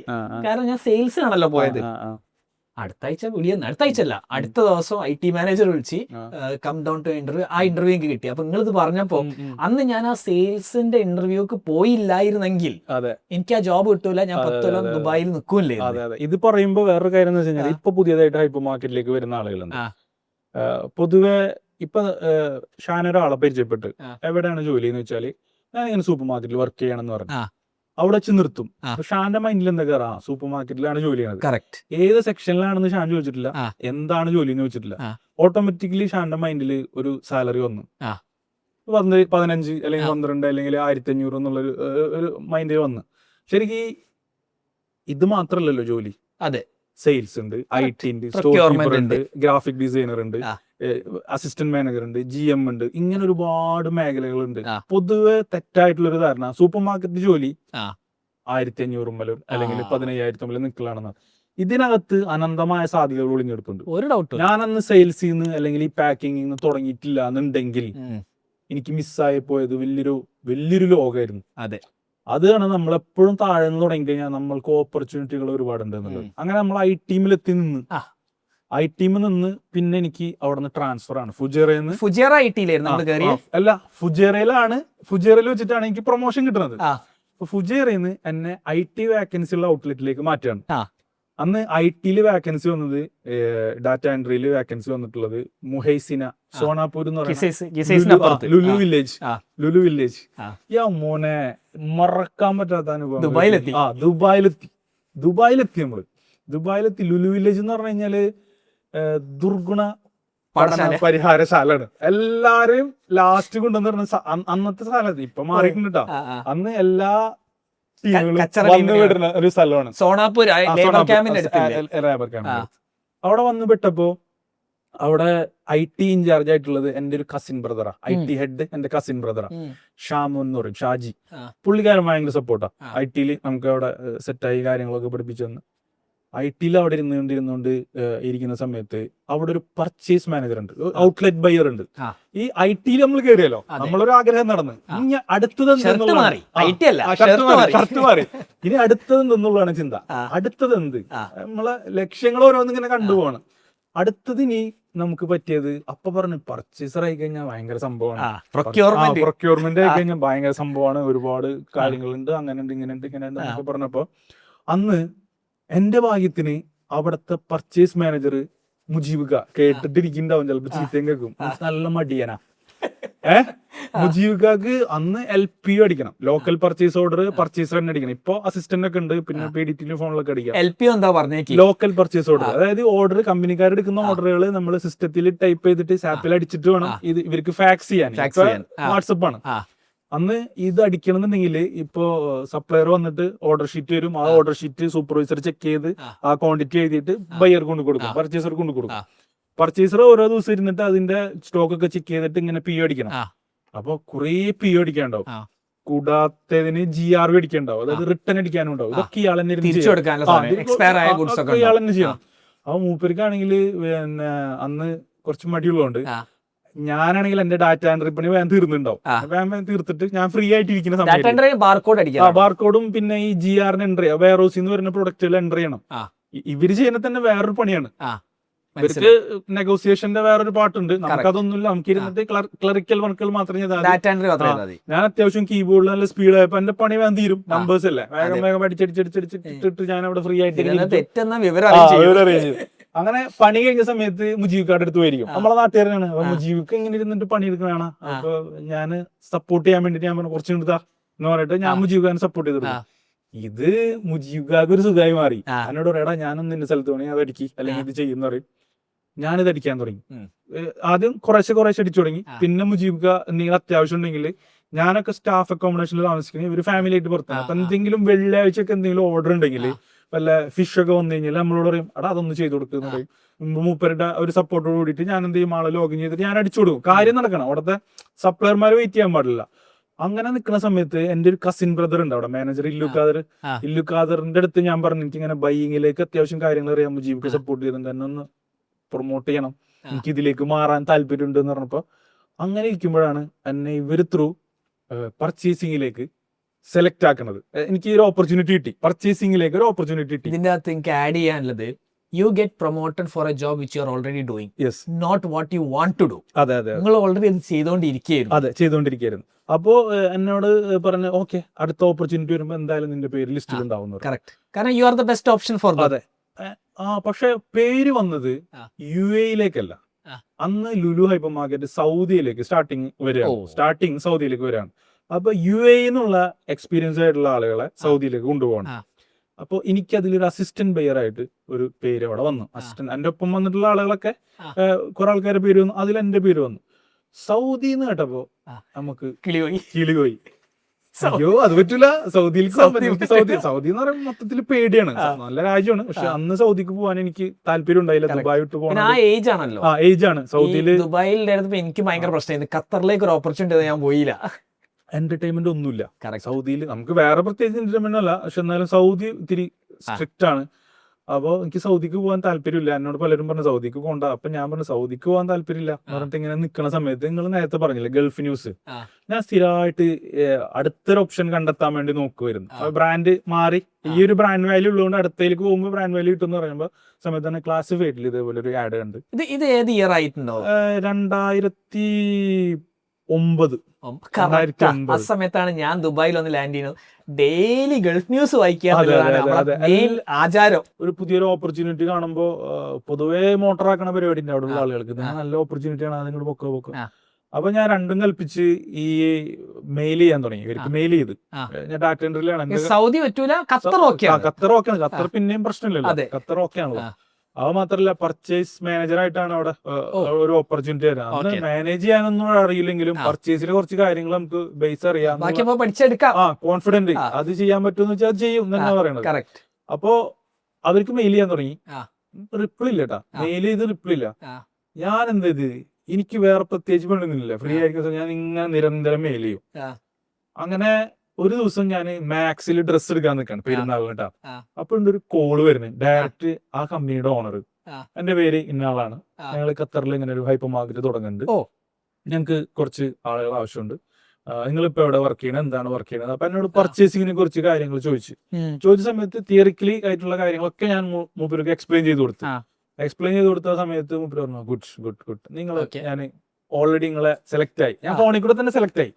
ഫോണിൽ ഞാൻ പണി അറിയാം എന്നെ സെലക്ട് ചെയ്ത് ഞാൻ ചെയ്തിട്ട് കാണിച്ചു കൊടുത്തിട്ടില്ല മാത്രമേ ഉള്ളൂ. ഫോണിൽ കൂടെ കാര്യങ്ങൾ പറഞ്ഞപ്പോ മൂപ്പരോട് ഞാൻ മെയിൽ ചെയ്ത സമയത്ത് ഞാൻ പറഞ്ഞിരുന്നു നിങ്ങൾക്കുള്ള എൻ്റെ ടീമിനെ ഞാൻ സെറ്റ് ചെയ്ത് തരാം, ഞങ്ങൾ പറഞ്ഞതാണ്. എൻ്റെ ടീമിനെ ഞാൻ സെറ്റ് ചെയ്ത്, കാരണം അന്ന് ഈ സമയത്ത് നമുക്കറിയാം ഒരുപാട് ആളുകൾക്ക് ജോലി മാറണം എന്ന് ചിന്തിച്ചു നടക്കുന്ന ആളുകളുണ്ട്, പല ഗ്രൂപ്പിലുള്ള ആളുകളുണ്ട്, നമ്മുടെ കമ്മ്യൂണിറ്റി പോലെ. അപ്പൊ ഞാൻ പറഞ്ഞ കുറച്ച് ആളുകൾ നമ്മളെ കൂട്ടത്തിലുണ്ട് എന്ന് പറഞ്ഞപ്പോ പുള്ളിക്കാരനോട് പറഞ്ഞു ഞങ്ങൾ ഇത്രാം തീയതി ദുബായിൽ വരുന്നുണ്ട്, നീ അവരൊക്കെ സെറ്റ് ആക്കിക്കോ, എന്ത് ചെയ്യാം മാസ് ഇന്റർവ്യൂ ഉണ്ട്, സെറ്റ് ആക്കാന്ന് പറഞ്ഞു. അപ്പൊ ഞാൻ പറഞ്ഞു ഓക്കെ റെഡി എന്ന് പറഞ്ഞു. അപ്പൊ അന്ന് എന്റെ ഒപ്പം വരാൻ നിൽക്കുന്ന ആളുകളോടൊക്കെ CV ഞാൻ മേടിച്ചു വെച്ചിട്ട് പറഞ്ഞു CV ആരും അയക്കണ്ട, എന്റെ തന്നാ മതി, ഞാൻ സെറ്റാക്കും, നമ്മളാണ് മുതിർ, സെറ്റാക്കും, ഇത്രാം തീയതി ഇന്റർവ്യൂ അല്ലെ, വരാൻ പറ്റുന്നവരൊക്കെ വരാം, നമുക്ക് ചെയ്യാന്ന് പറഞ്ഞു. അങ്ങനെ അവിടെ നിന്ന് നിന്നൊക്കെയുള്ള ആളുകൾ എത്തി, ഞാൻ CV കൊടുത്ത് ഇവര് ഖത്തർ ടീം ഇവിടെ വന്ന്. ഖത്തർ ടീം വന്നതിൽ ഏറ്റവും കൂടുതൽ ഉണ്ടായെന്ന് വെച്ച് കഴിഞ്ഞാല് മുമ്പ് ഞങ്ങളുടെ GM ആയിട്ടുണ്ടായിരുന്ന ഒരാള് ഈ കമ്പനിയിൽ GM ആയിട്ട് ഉണ്ട്, ഓപ്പറേഷൻ മാനേജർ ആയിട്ടുണ്ട്. അപ്പൊ ആ പുള്ളിക്കാരൻ എന്നെ അറിയാം. അപ്പൊ ആളും എന്നെ പറ്റി പറഞ്ഞു ഇന്ന അറിയുന്ന ആളാണ്. അപ്പൊ എനിക്ക് അവിടെ ഒന്നും കൂടി ഒരു വാല്യൂ കിട്ടി. അപ്പൊ എന്നോട് പറഞ്ഞു ഓക്കെ നീ ആണെങ്കിൽ ഇവിടുത്തെ കാര്യങ്ങളൊക്കെ നോക്കേണ്ടത് ആളാക്കാൻ. 1800 സാലറി മേടിച്ചിരുന്ന ഞാന് പെട്ടെന്ന് ഒരു 5000 ദിർഹംസിലേക്ക് വന്നാൽ എങ്ങനെ ഉണ്ടാവും? ആ 5000 ദിർഹംസ് സാലറിക്ക് എനിക്ക് ഓഫർ ചെയ്തിട്ട് ഞാൻ അവിടെ പോയി ജോലിക്ക് കയറി. ആ ഒരു ഷോപ്പ് ഫസ്റ്റ് എക്സ്പീരിയൻസ് ആണ്. അതായത് ഫ്രം ദ സ്ക്രാച്ചിൽ നിന്നാണ് നമ്മൾ സ്റ്റാർട്ട് ചെയ്യുന്നത്. ഖത്തർ പോലുള്ള ഒരു സ്ഥലത്ത് ഹൈപ്പർ മാർക്കറ്റ് ആണ്. ഖത്തറിൽ ആദ്യമായിട്ട് ഒരു ഹൈപ്പർ മാർക്കറ്റ് വരാണ്. മറ്റേതെന്ന് പറഞ്ഞു കഴിഞ്ഞാൽ നമ്മളൊരു സിസ്റ്റത്തിൽ ഇങ്ങനെ റൺ ചെയ്ത് പോയിക്കൊണ്ടിരിക്കുമ്പോ ഒരു സ്വിച്ച് ഇട്ടാൽ നമ്മളാവുമ്പോ പൊക്കോളും. ഇത് നമ്മള് പഠിക്കുന്നവനെ സംബന്ധിച്ചിടത്തോളം ഒരു വലിയൊരു ഓപ്പർച്യൂണിറ്റി ആണ്. എല്ലാത്തവനെ സംബന്ധിച്ചിടത്തോളം എടങ്ങറായി പോകും. കംപ്ലീറ്റ് സെറ്റ് ചെയ്യാനുള്ള ഓപ്പർച്യൂണിറ്റി, ഫുൾ സെറ്റ് ചെയ്യണം നമ്മൾ. ഫുൾ ടീമിന് സെറ്റ് ചെയ്യണം. ആസ് എ പർച്ചേസർ മാത്രമല്ല, ആസ് എ HR തുടങ്ങിയിട്ടുള്ള പണികൾ നമ്മൾ അവിടെ സ്റ്റാർട്ട് ചെയ്യണം. അതായത് തുടക്കത്തിലെടുത്ത 3 പേരിൽ ഒരാള് ഞാനും പിന്നെ എന്റെ കൂടെയുള്ള 2 പേരാണുള്ളത്. അപ്പൊ ഞങ്ങളാണ് എന്റെ ആദ്യം പർച്ചേസ് ടീമും അക്കൗണ്ട്സ് ടീമുമാണ് ആദ്യം ചെല്ലുക. അക്കൗണ്ട്സ് ടീം അവിടെ ഉണ്ടാവും, പിന്നെ HR ഉണ്ടാവും, പിന്നെ നമ്മൾ പർച്ചേസിംഗ് സ്റ്റാർട്ട് ചെയ്യാണ്. കാരണം പർച്ചേസിംഗിന്റെ ഏറ്റവും സെറ്റ് പ്രൊഡക്റ്റുകൾ, ഇപ്പൊ ഈ പ്രൊഡക്റ്റ് ആണ്, കരിക്കാണെങ്കിൽ കരിക്കിന്റെ ബാർകോഡ്, ഇതിന്റെ ബ്രാൻഡ് നെയിം, ഇതിന്റെ വെണ്ടർ ആരാണ്, എത്ര പെർസെന്റേജ് ആണ്, ഇവരായിട്ടുള്ള നെഗോസിയേഷൻ ചെയ്തിട്ട് പെർസെന്റേജ് ഒക്കെ നമ്മൾ സെറ്റ് ചെയ്ത് വെക്കണമല്ലോ. അപ്പോ അത് തുടങ്ങി സപ്ലയറെ കണ്ടെത്തുക എന്നുള്ളത് വലിയൊരു ചുമതലയാണ്. കാരണം ദുബായ് പോലുള്ള സ്ഥലത്തിരുന്ന എക്സ്പീരിയൻസ് ഉള്ള ഒരാൾക്ക് ഖത്തറിലെ മാർക്കറ്റ് പഠിക്കണം, ഖത്തറിൽ ആരൊക്കെ കോമ്പറ്റീറ്റർ ഉണ്ടെന്നുള്ള പഠിക്കണം, ഖത്തറിൽ ഏതൊക്കെ പ്രൊഡക്റ്റ് ഉണ്ടെന്നുള്ള പഠിക്കണം, അതില് ടോപ്പ് ആയിട്ടുള്ള SKU ഏതാന്ന് പഠിക്കണം, ഡിസ്ട്രിബ്യൂട്ടേഴ്സ് പഠിക്കണം. ഒന്നും അറിയില്ല. നമുക്ക് അതിന് വേണ്ടിയിട്ട് അവിടെയുള്ള ആളുകളെ സപ്പോർട്ട് എടുക്കാനും പറ്റില്ല. പിന്നുള്ളൊരു ഗുണം എന്ന് പറഞ്ഞു കഴിഞ്ഞാല് നമ്മളൊരു ബ്രാൻഡിൽ വർക്ക് ചെയ്തുകൊണ്ട് ആ ബ്രാൻഡിന്റെ ബ്രാഞ്ചിലുള്ള കുറച്ച് ആളുകൾ സപ്പോർട്ട് നമുക്ക് ഇൻഡയറക്ട്ലി കിട്ടും. അപ്പോ അങ്ങനെ സംഭവങ്ങൾ കിട്ടി. സപ്ലയർമാരെ ലിസ്റ്റ് കിട്ടി. പിന്നെ ഒരു സപ്ലയർ വരുമ്പോൾ അവരോട് ചോദിക്കും ഇന്ന പ്രൊഡക്റ്റിന്റെ ആളാരാണ്, ഇന്നതിന്റെ ആളാണ്, ചോദിച്ചു പഠിക്കും. നമ്മളും പഠിക്കാണ്. അങ്ങനെ ഏകദേശം ഒരു 6 to 7 മന്ത് എടുത്ത് നമ്മളുടെ ഒരു പ്രീ ഓപ്പണിംഗിന്റെ ഒരു ഇതിലേക്ക് എത്താനായിട്ട്, സാധനങ്ങൾ നടക്കാനായിട്ട്. അന്ന് നമ്മളൊരു വില്ല എടുത്തിട്ട് ആ വില്ലയിൽ ഇരുന്നിട്ടാണ് പർച്ചേസിംഗും കാര്യങ്ങളും ഒക്കെ നടക്കുന്നത്. ഖത്തറിലെ ഫുൾ പരിപാടി വില്ലകളിലാണ്. അങ്ങനെ ഇരുന്ന് നമ്മളിത് സ്റ്റാർട്ട് ചെയ്ത് ഭയങ്കര എക്സ്പീരിയൻസ് ആയിരുന്നു. ലൈഫിലെ ഏറ്റവും വലിയൊരു എക്സ്പീരിയൻസ് ആയിരുന്നു. അങ്ങനെ ഈ ഒരു സ്ഥാപനം നമ്മൾ ഒന്നുമില്ലാത്ത ഞാന്, സനീഷ്, സഹീർ, നജീബ്, സാബിത്ത്, അങ്ങനെ അടങ്ങിയിട്ടുള്ള ഒരു ടീമാണ് ഇത് ബിൽഡ് ചെയ്തിട്ട് ആ ഒരു ബ്രാൻഡ് ക്രിയേറ്റ് ചെയ്ത്, ആ ഒരു ബ്രാൻഡ് ഇപ്പൊ ക്ലോസ്ഡ് ആണ്, അതുകൊണ്ട് ഞാൻ അതിന്റെ പേര് പറയുന്നില്ല. ഈ സ്ഥാപനം സ്റ്റാർട്ട് ചെയ്ത് ഇത് ഓപ്പൺ ചെയ്ത സമയത്ത് നമ്മൾ എവിടെ ഇടാത്ത ഒരു ഓഫർ അവിടെ ഇട്ട്, അതായത് 1 ദിർഹംസിന് മത്തി, തക്കാളി, ഉള്ളി എന്ന് വേണ്ട എല്ലാ സാധനങ്ങളും 1 ദിർഹംസിന് ഇടാൻ തുടങ്ങി. മാർക്കറ്റിൽ ഇന്നലെ വരെ ഇല്ലാത്ത ഒരു ബ്രാൻഡ് പെട്ടെന്ന് വന്ന് അവര് മറ്റുള്ള ബ്രാൻഡിനെ ഒപ്പം നിൽക്കാൻ തുടങ്ങി. ഈ ബ്രാൻഡ് ഏതാ? Quality hyper market, Malayali Shamsuddin Salwa റോഡിലായിരുന്നു. സൽവാർ റോഡിലുള്ള അവിടെ ഔട്ട്ലെറ്റ് ഉണ്ടായിരുന്നു. അപ്പൊ ഇവർക്കൊക്കെ നമ്മൾ തന്നെയാണ് ലീസ് കൊടുക്കുന്നത്. അതിന്റെ ഉള്ളിലുള്ള അതൊക്കെ പഠിച്ച് നമ്മള് ലീസിങ് പഠിച്ച്, സപ്ലയർമാരെ പഠിച്ച്, ഇതെല്ലാം നമുക്ക് അവിടെ നിന്ന് ഒരു ഓപ്പർച്യൂണിറ്റി. ഷംസുദ്ദീൻ ഒളകര ഉണ്ണിയൊളകരന്റെ അനിയനാണ്, ഒരു കസിൻ ബ്രദർ ആണ്, പാർട്ട്ണറാ. അത് ശരി. അപ്പൊ അങ്ങനെ ആ ഒരു ബ്രാൻഡിനെ കൊണ്ടുവന്ന് നല്ല വെൽ നോൺ ബ്രാൻഡായിട്ട് മാറി. അത്യാവശ്യം നല്ല ആഡ്സ് ചെയ്യാൻ തുടങ്ങി. അന്ന് പിന്നെ ഇന്നത്തെ പോലെ ഇൻസ്റ്റ ഒന്നും സജീവമല്ല, ഫ്ലയേഴ്സ് ആണ്. 2010 നിങ്ങൾ പറയുന്നത് അല്ലെ? ഏകദേശം 2010 കാലഘട്ടത്തിൽ. ആ സമയത്ത് ഞാൻ അവിടെ ജോലി റിസൈൻ ചെയ്ത് ഖത്തറിൽ എക്സ്പ്ലോർ ചെയ്യുന്ന സമയത്താണ് ക്വാളിറ്റി ഉദ്ഘാടനം. അതെ. അപ്പൊ ആ സമയത്ത് നമ്മള് അവിടെ ഖത്തറിൽ ചെന്ന് കത്തിച്ച് സംഭവം ഒരു ബ്രാൻഡായി. ആ ഒരു ബ്രാൻഡിലുള്ള പൊസിഷന് ഒരു വാല്യൂ വേറെ ക്രിയേറ്റ് ചെയ്യാൻ തുടങ്ങി. അതായത് അവിടെയുള്ള കോമ്പറ്റീറ്റേഴ്സിന്റെ ഇടയിൽ ഈ ഒരു ബ്രാൻഡ് വന്നപ്പോ ബിഹൈൻഡ് ദ ബ്രാൻഡ് ആരാന്നുള്ളത് സെർച്ചിങ്ങിൽ വന്നു. ബിഹൈൻഡ് ദ ബ്രാൻഡ് ആരൊക്കെ ഉണ്ട്, അത് ഇന്ന ആളാണ് ഓണർ, അതിലുള്ള ആൾക്കാർ ഇന്ന ബ്രാൻഡിൽ നിന്ന് വന്നിട്ടുള്ള കുറച്ച് ആളുകളാണ്. ഓക്കെ, അവര് ആദ്യമായിട്ട് ഒരു ബ്രാൻഡ് കൊണ്ടുവന്നിട്ട് ഇങ്ങനെയൊക്കെ ആയി എന്നുള്ളൊരു വാർത്തകൾ അവിടെ വന്ന് നമുക്ക് ഉറപ്പുണ്ടായിരുന്നൊരു കാര്യം, ഇന്നല്ലെങ്കിൽ നാളെ വേറൊരു ബ്രാൻഡ് നമ്മൾ കൊണ്ടുപോകും. കറക്റ്റ്. ഇവിടെ നന്നായിട്ട് പണിയെടുക്കുക, ആത്മാർത്ഥമായിട്ട് ചെയ്താൽ വേറെ ആളെ നമ്മളെ കൊണ്ടുപോകുന്നുള്ളത് ഉറപ്പിച്ചു. ഓതന്റിസിറ്റിയാണ് ഏറ്റവും പ്രധാനം. ഓക്കെ, അങ്ങനെ വന്നിരിക്കുന്ന സമയത്ത് ഞാൻ ലീവിന് വന്ന സമയത്ത് എവിടൊക്കെയോ എനിക്ക് വിഷമം കയറാൻ തുടങ്ങി. അതായത് ഞാനൊരു ബ്രാൻഡിൽ നിന്ന് വന്ന ആളാണ്. ആ ഒരു ബ്രാൻഡാണ് എന്നെ ഈ ഒരു പൊസിഷനിലേക്ക് എത്തിയത്. സാലറി നല്ല സാലറിയാണ്. പക്ഷെ എപ്പോഴൊക്കെയോ ഞാൻ ആ ഒരു ബ്രാൻഡിനോട് കാണിച്ചത് ഒരു ശരിയല്ലല്ലോ എന്നുള്ളൊരു തോന്നൽ എനിക്കുണ്ടായിരുന്നു. അതുകൊണ്ട് ആ ഒരു വിഷമം എന്റെ മനസ്സിൽ ഇങ്ങനെ കിടക്കുന്നുണ്ടായിരുന്നു. കാരണം ഞാൻ എന്ത് പറയുമ്പോഴും ഞാൻ ആദ്യം എനിക്ക് ഏതൊരു വേദി കിട്ടിക്കഴിഞ്ഞാലും ആ വേദിയിൽ ഞാൻ ആദ്യം യൂസുഫിനെ കുറിച്ച് പറയാണ്ട് സ്പീച്ച് സ്റ്റാർട്ട് ചെയ്യാറില്ല. ആ ഒരു നന്ദി ഇന്നും എന്നും അറിയപ്പെടുന്ന ലുലു സെബീർ. അതെ, ഇപ്പോഴും ഞാൻ ലുലു എന്നൊരു ബ്രാൻഡിലാണ്. പക്ഷെ എന്നെ സംബന്ധിച്ചിടത്തോളം എന്റെ ഇപ്പോഴും എന്റെ ബോസ് എന്ന് ഞാൻ മനസ്സിൽ കാണുന്നത് യൂസുഫാനാണ്. അതായത് അങ്ങനെയാണ് നമ്മൾ ആക്ച്വലി കണ്ടിരുന്നോ? യൂസുഫാനെ ഡയറക്റ്റ് മീറ്റ് ചെയ്യാനൊന്നുള്ള ഓപ്ഷൻ അന്ന് ഇല്ല, കണ്ടിട്ടില്ല. ഓപ്ഷൻ ഇല്ലല്ലോ. ഞാൻ പറഞ്ഞില്ല, GM-നെ തന്നെ നമുക്ക് കാണാൻ ബുദ്ധിമുട്ടുള്ള സമയമല്ലേ അന്ന്.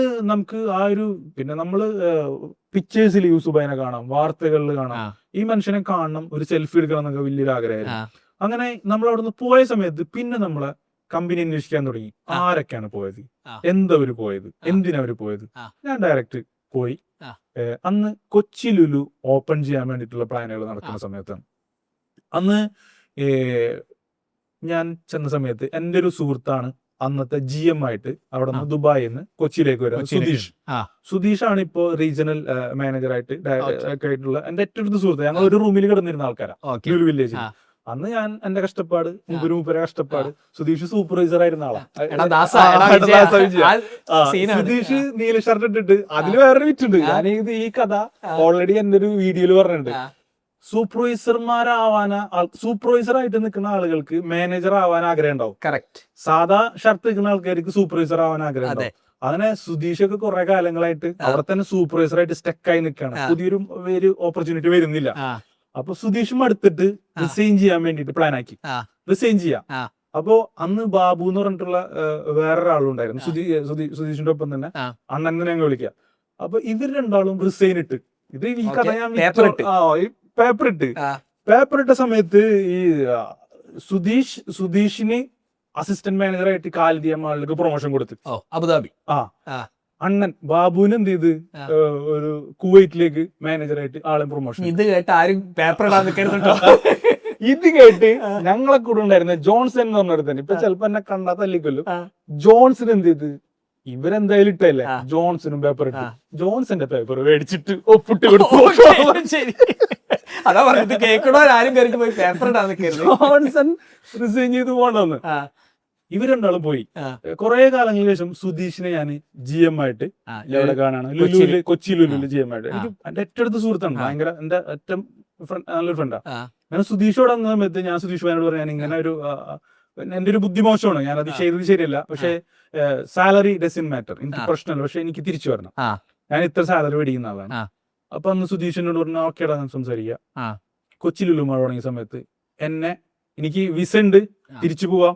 സുധീഷിനോട് പറഞ്ഞു ഇവിടെ കയറിക്കോ, മാനേജറായിട്ട് കയറിക്കോ, ബാക്കി നമുക്ക് കയറാന്ന് പറഞ്ഞു. എന്ത് മാനേജർ കാറ്റഗറി? ഞാൻ അവിടെ ഫ്രണ്ട് എൻഡ് മാനേജറായിട്ട് കയറിയത്. ഫ്രണ്ട് എൻഡിൽ, അതായത് കസ്റ്റമർ സർവീസ്, ക്യാഷ് കൗണ്ടർ, അങ്ങനെയൊക്കെ ഉള്ള ഇതായിട്ട് ഫ്രണ്ട് എൻഡ് അസിസ്റ്റന്റ് മാനേജറായിട്ട്. ഇവിടെ ഒരു ഇവിടെ ഓഡിയൻസിന് പഠിക്കാനുള്ളത്, why does your network matter? കാരണം നിങ്ങളെ പണ്ടത്തെ ഫ്രണ്ടാണ്, പിന്നെ നിങ്ങൾക്ക് ജോലി തരുന്നത്. ആ ഫ്രണ്ട് ആരാണ്? എന്റെ ഒപ്പം ഇതേപോലെ കിടന്നിരുന്ന് എടാ വിജയ എടാ ദാസ പറഞ്ഞിരുന്ന ആളാണ്. അവിടെ പെട്ടെന്നൊരു സൂപ്പർവൈസർ ആയിരുന്ന ആള് GM ആയിട്ട് വരുന്നത്. അവിടെ സുധീഷിന്റെ ഒരു യാത്ര ഉണ്ട്, ഇതേപോലെ വേറൊരു സ്റ്റോറിയാ. സുധീഷിനെ വേറെ എടുക്കേണ്ടി വരും. സുധീഷ് ഒരു സാധാരണക്കാരനായിട്ട് ഒരു സെയിൽസ്മാനായിട്ട് വന്ന് ഒരു സൂപ്പർവൈസറായി, പിന്നെ സുധീഷ് മാനേജറായി. ലുലുവില് ഓരോ സ്റ്റാഫിനും ഓരോ കഥ പറയാനുണ്ടാവും. അതായത് ലുലുവിലെ ഇവൻ ലുലു എന്ന് പറഞ്ഞ ബ്രാൻഡ് യൂസ് ചെയ്യുന്ന വെച്ചാൽ എനിക്ക് അത്രയും ഇഷ്ടപ്പെട്ടതുകൊണ്ടാണ്. അത് നെസ്റ്റോനും ഉണ്ടാവും. അതായത് സെയിൽസ്മാൻ ആയിട്ട് വന്നിട്ടുള്ള ഒരാള് ഒരു GM ആയിട്ട് വരുന്നത് വരെയുള്ള ഒരു കഥ ഉണ്ട്. അത് ഓരോരുത്തരുടെ കഥ. പിന്നീട് ഭാവിയിൽ ഞാനൊരു പോഡ്കാസ്റ്റ് വരുന്ന സമയത്ത് അതിൽ നമ്മളത് ചെയ്യും. അതായത് ഓരോരുത്തർക്കും ഓരോ കഥ ഉണ്ട്. അതിലൊരു കഥയാണ് ഇപ്പൊ എന്റെ കഥ. സുധീഷ് അങ്ങനെ വന്ന ആളാ. സുധീഷ് എന്നോട് പറഞ്ഞു, നീ വായോ കേറ്, നമുക്ക് സെറ്റ് ആക്കാം. നാട്ടിലാണെങ്കിൽ അന്ന് നാട്ടിലൊരു സാലറി പാക്കേജ് ഉണ്ട്, നമുക്കത് പ്രതീക്ഷിക്കാൻ പറ്റുന്ന സാലറി അല്ല. ഇത്ര സാലറി മേടിക്കുന്ന ആള് പെട്ടടിക്ക് ഞാൻ ഇത് വന്നിട്ട് മേടിക്കാം, പക്ഷെ എനിക്ക് ഫ്യൂച്ചർ ഉണ്ട് എന്നുള്ള എനിക്കറിയാം. അപ്പൊ അങ്ങനെ വന്ന് ഞാൻ റീജോയിൻ ചെയ്യാണ് ലുലുവില്. അവിടെ നിന്ന് അപ്പൊ ഏകദേശം കുറച്ച് കഴിഞ്ഞപ്പോ ക്വാളിറ്റിയിൽ കുറച്ച് പ്രശ്നങ്ങളും കാര്യങ്ങളൊക്കെ വന്നു തുടങ്ങി, പാർട്ട്നേഴ്സ് തമ്മിലുള്ള പ്രശ്നങ്ങൾ വന്നു തുടങ്ങി. ആ സമയത്ത് എനിക്ക് വിഷമം ഉണ്ടായെങ്കിലും പിന്നീട് ഞാൻ വിചാരിച്ചല്ല, എന്റെ കൂടെ ഉണ്ടായിരുന്നവർ പറഞ്ഞു, നീ എടുത്തത് റേറ്റ് തീരുമാനമാണെന്നുള്ളത്. ഇവിടെ വന്ന് ഈ റൈറ്റും റോങ് ഒന്നും ഇല്ല. ആക്ച്വലി ആ സമയത്ത് ഏതാണോ കറക്റ്റ് ഇഷ്ടപ്പെട്ട ജോലി ചെയ്യാന്നുള്ളതാണ് ഏറ്റവും വലുത്. പിന്നെ അത് മാത്രമല്ല, ഇന്ത്യയിൽ ആദ്യമായിട്ട് ലുലു വരെയാണ്. ഭാവിയിൽ എനിക്ക് എന്തെങ്കിലും എവിടെയെങ്കിലും പോകുമ്പോൾ എനിക്ക് പറയാം, ഞാൻ അതിൽ ഒരാളായിരുന്നു. ലുലു ഇന്ത്യ ഓപ്പണിംഗിന് സപ്പോർട്ടിങ്ങിന് വന്നിട്ടുള്ളതാണ്. ഞാനുണ്ട്, എന്റെ അനിയനും ഉണ്ട്. എന്റെ അനിയൻ അവനും അവിടെ ക്വാളിറ്റിയിൽ ഉണ്ടായിരുന്നു. അവനടുത്ത കസ്റ്റമർ സർവീസിൽ സൂപ്പർവൈസർ ആയിട്ട് വന്ന്, ഞാൻ അവിടുത്തെ കസ്റ്റമർ സർവീസിൽ സീനിയർ ആയിട്ട് വന്നിട്ട് അവിടെ സ്റ്റാർട്ട് ചെയ്ത്. അപ്പൊ ഞാനും സുധീഷും വീണ്ടും ഞങ്ങൾ ഒരുമിച്ച് യാത്രകള്, പിന്നെ സംഭാഷണങ്ങള്, ഒഴിവ് സമയത്ത് ഞങ്ങള് ഒഫീഷ്യലി മാത്രമേ GM-ഉം മാനേജറായിട്ടുള്ളൂ, ബാക്കിയുള്ള സമയത്തൊക്കെ ഞങ്ങൾ ക്ലോസ്ഡ് ആണ്. ഇന്നലെ എന്നെ തെറി വിളിച്ച് അല്ല, അതിന് കൊടുക്കും. അപ്പോഴാണ് ജോൺസന്റെ വരവ്. ആ. പണ്ട് ജോൺസൺ അവിടെ നിന്ന് പോയിട്ട് Paper പിന്നെ ഞങ്ങളുടെ മുന്നില് സൂപ്പർവൈസർ ആയിട്ട് വരികയാണ്. ഓ അന്ന് എന്റെ സൂപ്പർവൈസറാണ് ജോൺസൺ. ആ ഇപ്പൊ ജോൺസന്റെ മാനേജറാണ് ഞാൻ. ട്രൂ കറങ്ങി തിരിഞ്ഞു വന്ന് കഥ. കറക്റ്റ്. അപ്പൊ സുധീഷും ഞാനും തമ്മിലുള്ള ഒരു ബോണ്ടിങ്ങിൽ ഞാൻ അവിടെ നിന്ന് പിന്നെ പെർഫോമൻസ് നന്നായി. ആ. എനിക്കറിയാം പെർഫോം ചെയ്യാൻ പറ്റും എന്നുള്ള പ്രതീക്ഷ ഉണ്ടായിരുന്നു. ഉറപ്പായിരുന്നു. ഞാൻ അതുകൊണ്ടാണ് ആ ഒരു പൊസിഷനിൽ കയറിയത്. അവിടെ നിന്ന് ഞാൻ ഡിപ്പാം സ്റ്റോറിന്റെ മാനേജറായി. ഡിപ്പാം സ്റ്റോറിന്റെ, അതായത് ഫാഷൻ സ്റ്റോർ കണക്ട് ഒക്കെ ഉള്ള ഭാഗമില്ല, അതിന്റെ മാനേജറായി. ഓ അതായത് നിങ്ങൾ പർച്ചേസിൽ നിന്ന് കസ്റ്റമർ കെയർ ഫ്ലോറിലേക്ക് ഫ്ലോർ മാനേജർ വന്നു. പിന്നെ അത് കഴിഞ്ഞിട്ട് നിങ്ങൾ ഒരു സ്പെസിഫിക് കാറ്റഗറിന്റെ മാനേജറായി മാറി. അതായത് ഈ ഹൈപ്പർ മാർക്കറ്റ് റീറ്റെയിലില് ആ. 3 ഭാഗങ്ങളായിട്ടാണ് നമ്മൾ കാണുന്നത്. ഒന്ന് ഫ്രണ്ട് എൻഡ് ഡിപ്പാർട്ട്മെന്റ്, ഞാൻ നേരത്തെ പറഞ്ഞ ഫ്രണ്ട് എൻഡ് ഡിപ്പാർട്ട്മെന്റ്. ഒന്ന് ബാക്ക് എൻഡ് ഡിപ്പാർട്ട്മെന്റ്, ഒന്ന് ഓപ്പറേഷൻസ്. ഈ 3 ഭാഗമാണ്. ഫ്രണ്ട് എൻഡിലാണ് customer care, cash counter, bank deposit, ഫ്രണ്ടിലുള്ള സെക്യൂരിറ്റി, കാഷിയേഴ്സ് ഒക്കെ കാണുന്ന ഒരു front end. Correct. Back end ഭാഗം അധികം ആൾക്കാർ ശ്രദ്ധിക്കാത്തൊരു ഭാഗം, സപ്ലയർമാർക്ക് മാത്രമേ അറിയുള്ളൂ. ഈ സാധനങ്ങൾ കൊണ്ടുപോകണമെങ്കിൽ അത് റിസീവ് ചെയ്യുന്ന ഭാഗം, ഗുഡ്സ് റിസീവ് ചെയ്യുന്ന ഭാഗം, അതിന്റെ ഡാറ്റ എൻട്രി ചെയ്യുന്ന ഭാഗം, അതുപോലെ തന്നെ ബാക്കിലെ അക്കൗണ്ട്സ്, IT, അങ്ങനത്തെ ഓഫീസ്, ബാക്ക് ഓഫീസുമായി ബന്ധപ്പെട്ടിട്ടുള്ള back end operations complete back എൻഡിലാണ് വരാം. ഓക്കെ. ഇതിന്റെ രണ്ടിന്റെ നടുവിലുള്ളതാണ് ഫ്ലോർ ഓപ്പറേഷൻസ്. ഈ ഓപ്പറേഷൻസിലാണ് പിന്നെ നമ്മൾ ഡിസ്പ്ലേ, എങ്ങനെ എന്തെല്ലാം കാര്യങ്ങൾ ചെയ്യണം. നമ്മൾ നേരത്തെ റെസ്റ്റോറന്റിൽ പോയ സമയത്ത് നിങ്ങൾ നോട്ട് ചെയ്തെന്നറിയില്ല, ഞാൻ പറഞ്ഞില്ല, ഇതിൽ പില്ലർ ഇല്ല, ചില്ലറില്ല. അതൊക്കെ എങ്ങനെ പ്ലേസ് ചെയ്യണം, ലേ ഔട്ട് എങ്ങനെ ആയിരിക്കണം, എന്തെല്ലാം സാധനങ്ങൾ ഏതെല്ലാം കാറ്റഗറിയിൽ വെക്കണം, അതിന് ആരൊക്കെ വേണം, എങ്ങനെയൊക്കെ ഡിസ്പ്ലേ ചെയ്യണം, എന്തെല്ലാം കാര്യങ്ങൾ ശ്രദ്ധിക്കണം, ഏത് ഫ്രണ്ടിൽ വരുന്ന ഏത് ബാക്കിൽ, അതൊക്കെ ഈ ഫ്ലോർ ഓപ്പറേഷൻസിലാണ് വരുന്നത്. അല്ല, ചില ഔട്ട്ലെറ്റിൽ കാണാലോ ഈ പിന്നെ ഫ്രൂട്ട്സ് ഒക്കെ മുന്നിൽ കൊണ്ടുപോയി വെക്കണേ. ഇത് ആക്ച്വലി മെർച്ചൻഡൈസിംഗിന്റെ ഭാഗമാണോ? അതെ, പല ഷോപ്പിനെ ഡിപ്പെൻഡ് ചെയ്തിട്ട് ഡിസ്പ്ലേ കാര്യങ്ങൾ ചെയ്യും. ചില കസ്റ്റമർ പറയും ഏറ്റവും കൂടുതൽ കസ്റ്റമർ അട്രാക്ട് ചെയ്യുന്ന സാധനങ്ങൾ ഫ്രണ്ടിൽ വെക്കണം. അതെ. ചിലവര് പറയും ഏറ്റവും കൂടുതൽ കസ്റ്റമർക്ക് ആവശ്യമുള്ള സാധനങ്ങൾ ഏറ്റവും ബാക്കിൽ കൊണ്ടുവെക്കണം എന്ന് പറയും. ഫുള്ള് കാണാൻ വേണ്ടിട്ട്. അതിപ്പോ ഓരോരുത്തരുടെ മൈൻഡ് സെറ്റ് ആണ്. പക്ഷെ ഇപ്പൊ ചില ഷോപ്പിൽ അവർ തന്നെ ഷോപ്പിൽ പോയി കഴിഞ്ഞാൽ ചിലത് ഫ്രണ്ടിലും കാണാം, ചില ഏരിയക്ക് അനുസരിച്ചിട്ട് അത് മോളിലുള്ള ഷോപ്പിന് വേറെയും പുറത്തുള്ള ഷോപ്പിന് വേറെയാണ്. അത് ഓരോരുത്തരുടെ കൺസെപ്റ്റ്. പിന്നെ എന്ന് പറഞ്ഞാല് എല്ലാം ഞാൻ പഠിച്ചത് ബേസ്ഡ് ഓൺ റിപ്പോർട്ട്സും ബേസ്ഡ് ഓൺ സെയിൽസും ഡാറ്റയാണ്. ഡാറ്റ. ഇപ്പൊ ചില കസ്റ്റമേഴ്സ് ചിലപ്പോ അത് മാത്രം മേടിക്കാൻ പറ്റുന്ന ആളുകളുണ്ടാവും, അവർക്ക് ബാക്കിൽ വെച്ച് കൊടുത്താൽ മതി. ചിലത് ഏരിയനുസരിച്ച് ചിലപ്പോൾ ഫ്രണ്ടിൽ വെക്കേണ്ടി വരും. അപ്പൊ അതിനനുസരിച്ചിട്ട് ഇങ്ങനെ മാറ്റങ്ങൾ ഓരോന്നുണ്ട്. അത് ഒരു ഷോപ്പ് പോയിട്ട് ഇപ്പൊ ആസ് എ കൺസൾട്ടന്റ് എന്നുള്ള രീതിയിൽ ഏതൊരു ഷോപ്പ് പോയിട്ട് നമ്മൾ ആദ്യം പോയിട്ട് അവിടുത്തെ പ്രശ്നം പഠിക്കുന്ന സമയത്ത് നമുക്ക് അത് ക്ലിയർ ആയിട്ട് മനസ്സിലാക്കാൻ പറ്റും, എന്തുകൊണ്ട് ഇത് ഇങ്ങനെ വെക്കണം, എന്തുകൊണ്ട് ഇത് ഇങ്ങനെ വെക്കണ്ട എന്നുള്ളത്. അപ്പൊ അതിൽ നമുക്ക് ക്ലിയർ ആക്കിയിട്ട് പഠിക്കാനായിട്ട് പറ്റും. അപ്പൊ ഫ്രണ്ട് എൻഡില് വന്നിട്ട് പിന്നെ ഞാൻ ഫ്ലോറിലേക്ക് വന്നു. അപ്പൊ ഞാൻ അവിടെ പഠിച്ച കാര്യങ്ങള്, ഒന്ന് ഞാൻ ബാക്ക് എൻഡ് ഒരുവിധം കാര്യങ്ങൾ പഠിച്ചു, ഫ്രണ്ട് എൻഡ് പഠിച്ച്, പിന്നെ എനിക്ക് ഓപ്പറേഷൻസ് പഠിക്കണം എന്നൊരു ആഗ്രഹം കൊണ്ട് എനിക്കൊരു ഓപ്പർച്യൂണിറ്റി കിട്ടിയപ്പോ ഞാൻ വീണ്ടും ഈ ഒരു ബ്രാൻഡിലേക്ക് വന്ന് ഈ ഓപ്പറേഷൻസ് പഠിച്ചുകൊണ്ടിരിക്കുകയാണ്. കൊച്ചിയിൽ വർക്ക് ചെയ്യാണ്. അടിപൊളി ലൈഫാണ്. വലിയൊരു ഏണിങ്സ് ഇല്ലെങ്കിലും ഫാമിലിനെ അങ്ങോട്ട് കൊച്ചിയിലേക്ക് മാറ്റി അത്യാവശ്യം നല്ല രീതിയിൽ തന്നെ പോയിക്കൊണ്ടിരിക്കുകയാണ്. ഏകദേശം ഒരു 3 വർഷം അവിടെ വന്ന സമയത്ത് കരിയറിൽ ഗ്രോത്ത് ഉണ്ടാവും എന്നോട് എപ്പോഴും സുധീഷ് പറയുമായിരുന്നു. അടുത്ത ഷോപ്പൊക്കെ വരുമ്പോ നിന്നെ വൈമാളൊക്കെ വരുമ്പോ നിന്നെ നിങ്ങളാക്കാൻ സുധീഷ് പറയെങ്കിലും കൂടി ഈ അവിടെ ഒരു HR മാനേജർ ഉണ്ടായിരുന്നു. അപ്പൊ ആ പുള്ളിക്കാരൻ അത് കേട്ടാലും കുഴപ്പമില്ല, എന്നെ പോലെ ഒരുപാട് ആളുകൾ ബുദ്ധിമുട്ടിയിട്ടുള്ള ഒരു സമയമുണ്ട്. ഇങ്ങനെ ഒരു വേദി കിട്ടിയോണ്ട് ഞാൻ പറയാണ്, അവിടെ ഒരു HR മാനേജർ ഉണ്ടായിരുന്നു. പുള്ളിക്കാരൻ എന്തുകൊണ്ടാണെന്ന് അറിയില്ല, നമ്മളുടെ കാര്യങ്ങൾക്ക് ഭയങ്കര ബ്ലോക്കായിരുന്നു. നമ്മളുടെ കാര്യങ്ങൾക്ക് വളരെ ബ്ലോക്കായിരുന്നു. നമ്മൾ എന്തെങ്കിലും ഒരു കാര്യത്തിന് പോയി കഴിഞ്ഞാൽ ആള് നെഗറ്റീവ് അടിക്കും, ആള് സമ്മതിക്കൂല, ചെറിയൊരു ഈഗോ പ്രശ്നങ്ങളും കാര്യങ്ങളും ഉണ്ടായിരുന്നു. പുള്ളിക്കാരനാണെങ്കിൽ ചെറിയൊരു സ്ത്രീ വിഷയമായി ബന്ധപ്പെട്ടിട്ട് വീക്കുള്ളത് നമ്മൾ അറിഞ്ഞതുകൊണ്ടാവാം മേ ബി നമ്മളോട് അങ്ങനെ ഉണ്ടായിരുന്നത്. നമ്മുടെ പ്രൊമോഷൻ തടഞ്ഞു വെക്കുക, നമുക്ക് കിട്ടുന്ന ഇൻക്രിമെന്റ്, ഈവൻ അഷർബായി വരെ സൈൻ ചെയ്ത പേപ്പർ വരെ മാറ്റിക്കളഞ്ഞു. യൂസുബയുടെ അനിയൻ എനിക്ക് നമുക്ക് സാലറി കൂട്ടി തന്ന പേപ്പർ വരെ ആൾ മാറ്റിക്കളഞ്ഞിട്ടുണ്ട്. അപ്പൊ ഞാനെന്ത് സുധീഷിനോട് പറയുമെങ്കിലും അത് ശരിയാവും എന്ന് പറയാന്നല്ലാണ്ട് ഇത് നടക്കണ കണ്ടില്ല. ഇവർക്കും ഒരു പരിധി ഉണ്ട്. അങ്ങനെ ഇത് സഹിക്കാൻ പറ്റാണ്ടായപ്പോൾ നമ്മളുടെ ഫിനാൻഷ്യൽ ഒക്കെ ഒരു ബുദ്ധിമുട്ടായ സമയത്ത് ഞാൻ സുധീഷ് ഭായനോട് ഞാൻ പോവാണ്, ഇനി എനിക്ക് പറ്റില്ല, കാരണം ഇത് ഇയാളെ മറ്റാളായിട്ട് ഒത്തുപോകാനായിട്ട് പറ്റില്ല. ഞാൻ അന്ന് പറയാൻ പോയില്ല ഇയാൾ ഇങ്ങനെ പ്രശ്നങ്ങൾ ഉണ്ടെന്നും ഇയാളെ കൊണ്ടുള്ള ഒരു ഒറ്റ ബുദ്ധിമുട്ട് കൊണ്ടാണ് ഞാൻ ഈ ലുലു എന്ന് പറഞ്ഞൊരു ബ്രാൻഡ് വിടുന്നത് എന്നുള്ളത് ഞാൻ പലപ്പോഴും യൂസുബായിക്ക് മെയിൽ ചെയ്തിട്ടുണ്ട്. പക്ഷെ ഇന്നും എന്റെ ജിമെയിൽ എടുത്ത് നോക്കി കഴിഞ്ഞാൽ കാണാം. പക്ഷെ ആരും അത് കണ്ടിട്ടില്ല. കാണാണ്ടാണോ ശ്രദ്ധിക്കാണ്ടാണോ അല്ലെങ്കിൽ ഞാൻ എന്നെ പോലുള്ള ഒരാളത് പറഞ്ഞുകൊണ്ട് വിശ്വസിക്കാൻ പറ്റും. ആ പുള്ളിക്കാരൻ ഭയങ്കര പ്രശ്നമായിരുന്നു. ഇപ്പൊ ഇതിന്റെ പേരിൽ എന്ത് പ്രശ്നം ഉണ്ടായാലും കുഴപ്പമില്ല, പക്ഷെ അത് പറയണമല്ലോ. ആ പുള്ളിക്കാരനെ കൊണ്ടുള്ള ബുദ്ധിമുട്ടുണ്ട്. ഞാൻ റിസൈൻ ഇട്ട് ഞാൻ അവിടെ നിന്ന് പോയി, ഞാൻ നെസ്റ്റോയിലേക്ക് പോയി. വീണ്ടും സൗദിയിലേക്ക് തന്നെ പോകണം. സൗദിയിൽ എനിക്ക് നെസ്റ്റോയില് അവിടുത്തെ ഡിപ്പാർട്ട്മെന്റ് സ്റ്റോർ മാനേജറായിട്ട് ജോലി കിട്ടി. ഞാൻ നെസ്റ്റോയില് ജോയിൻ ചെയ്ത് നന്നായിട്ട് പെർഫോം ചെയ്ത് അവിടെ സൗദി ഇതേ പറഞ്ഞ ഒരു ഓപ്പണിംഗ് ഷോപ്പ് നമുക്ക് കിട്ടി. അൽക്കോബാറിലെ നെസ്റ്റോ ഭയങ്കര അടിപൊളി ഷോപ്പ്. അവിടെ നമ്മൾ സെറ്റ് ചെയ്ത് അത്യാവശ്യം 1-2 വർഷം കൊണ്ട് എന്റെ ഫിനാൻഷ്യൽ പ്രശ്നങ്ങളെല്ലാം മാറി.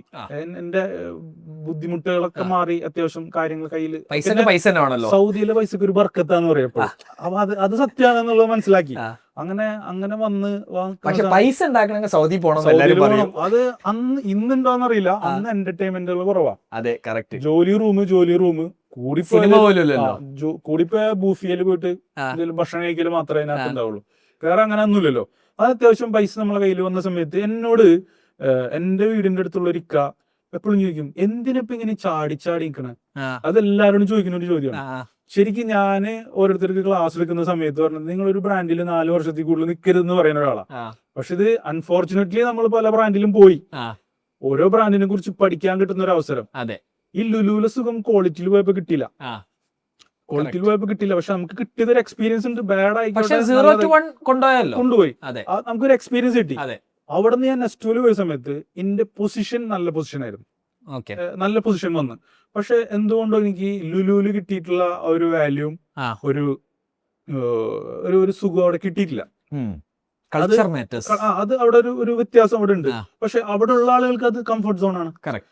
നമ്മളെ സംബന്ധിച്ചിടത്തോളം പിന്നെ വന്ന ചിന്ത കുറച്ച് ബ്രാൻഡുകളെ കുറിച്ച് പഠിക്കുക, കുറച്ച് എക്സ്പീരിയൻസ് ആവുക എന്നുള്ളതാണ്. അന്ന് എന്റെ മൈൻഡിൽ ഒരു സാധനം കിടക്കേണ്ടത് ഞാൻ പറഞ്ഞുതരാം. പിന്നീട് കഥയിലേക്ക് വരും.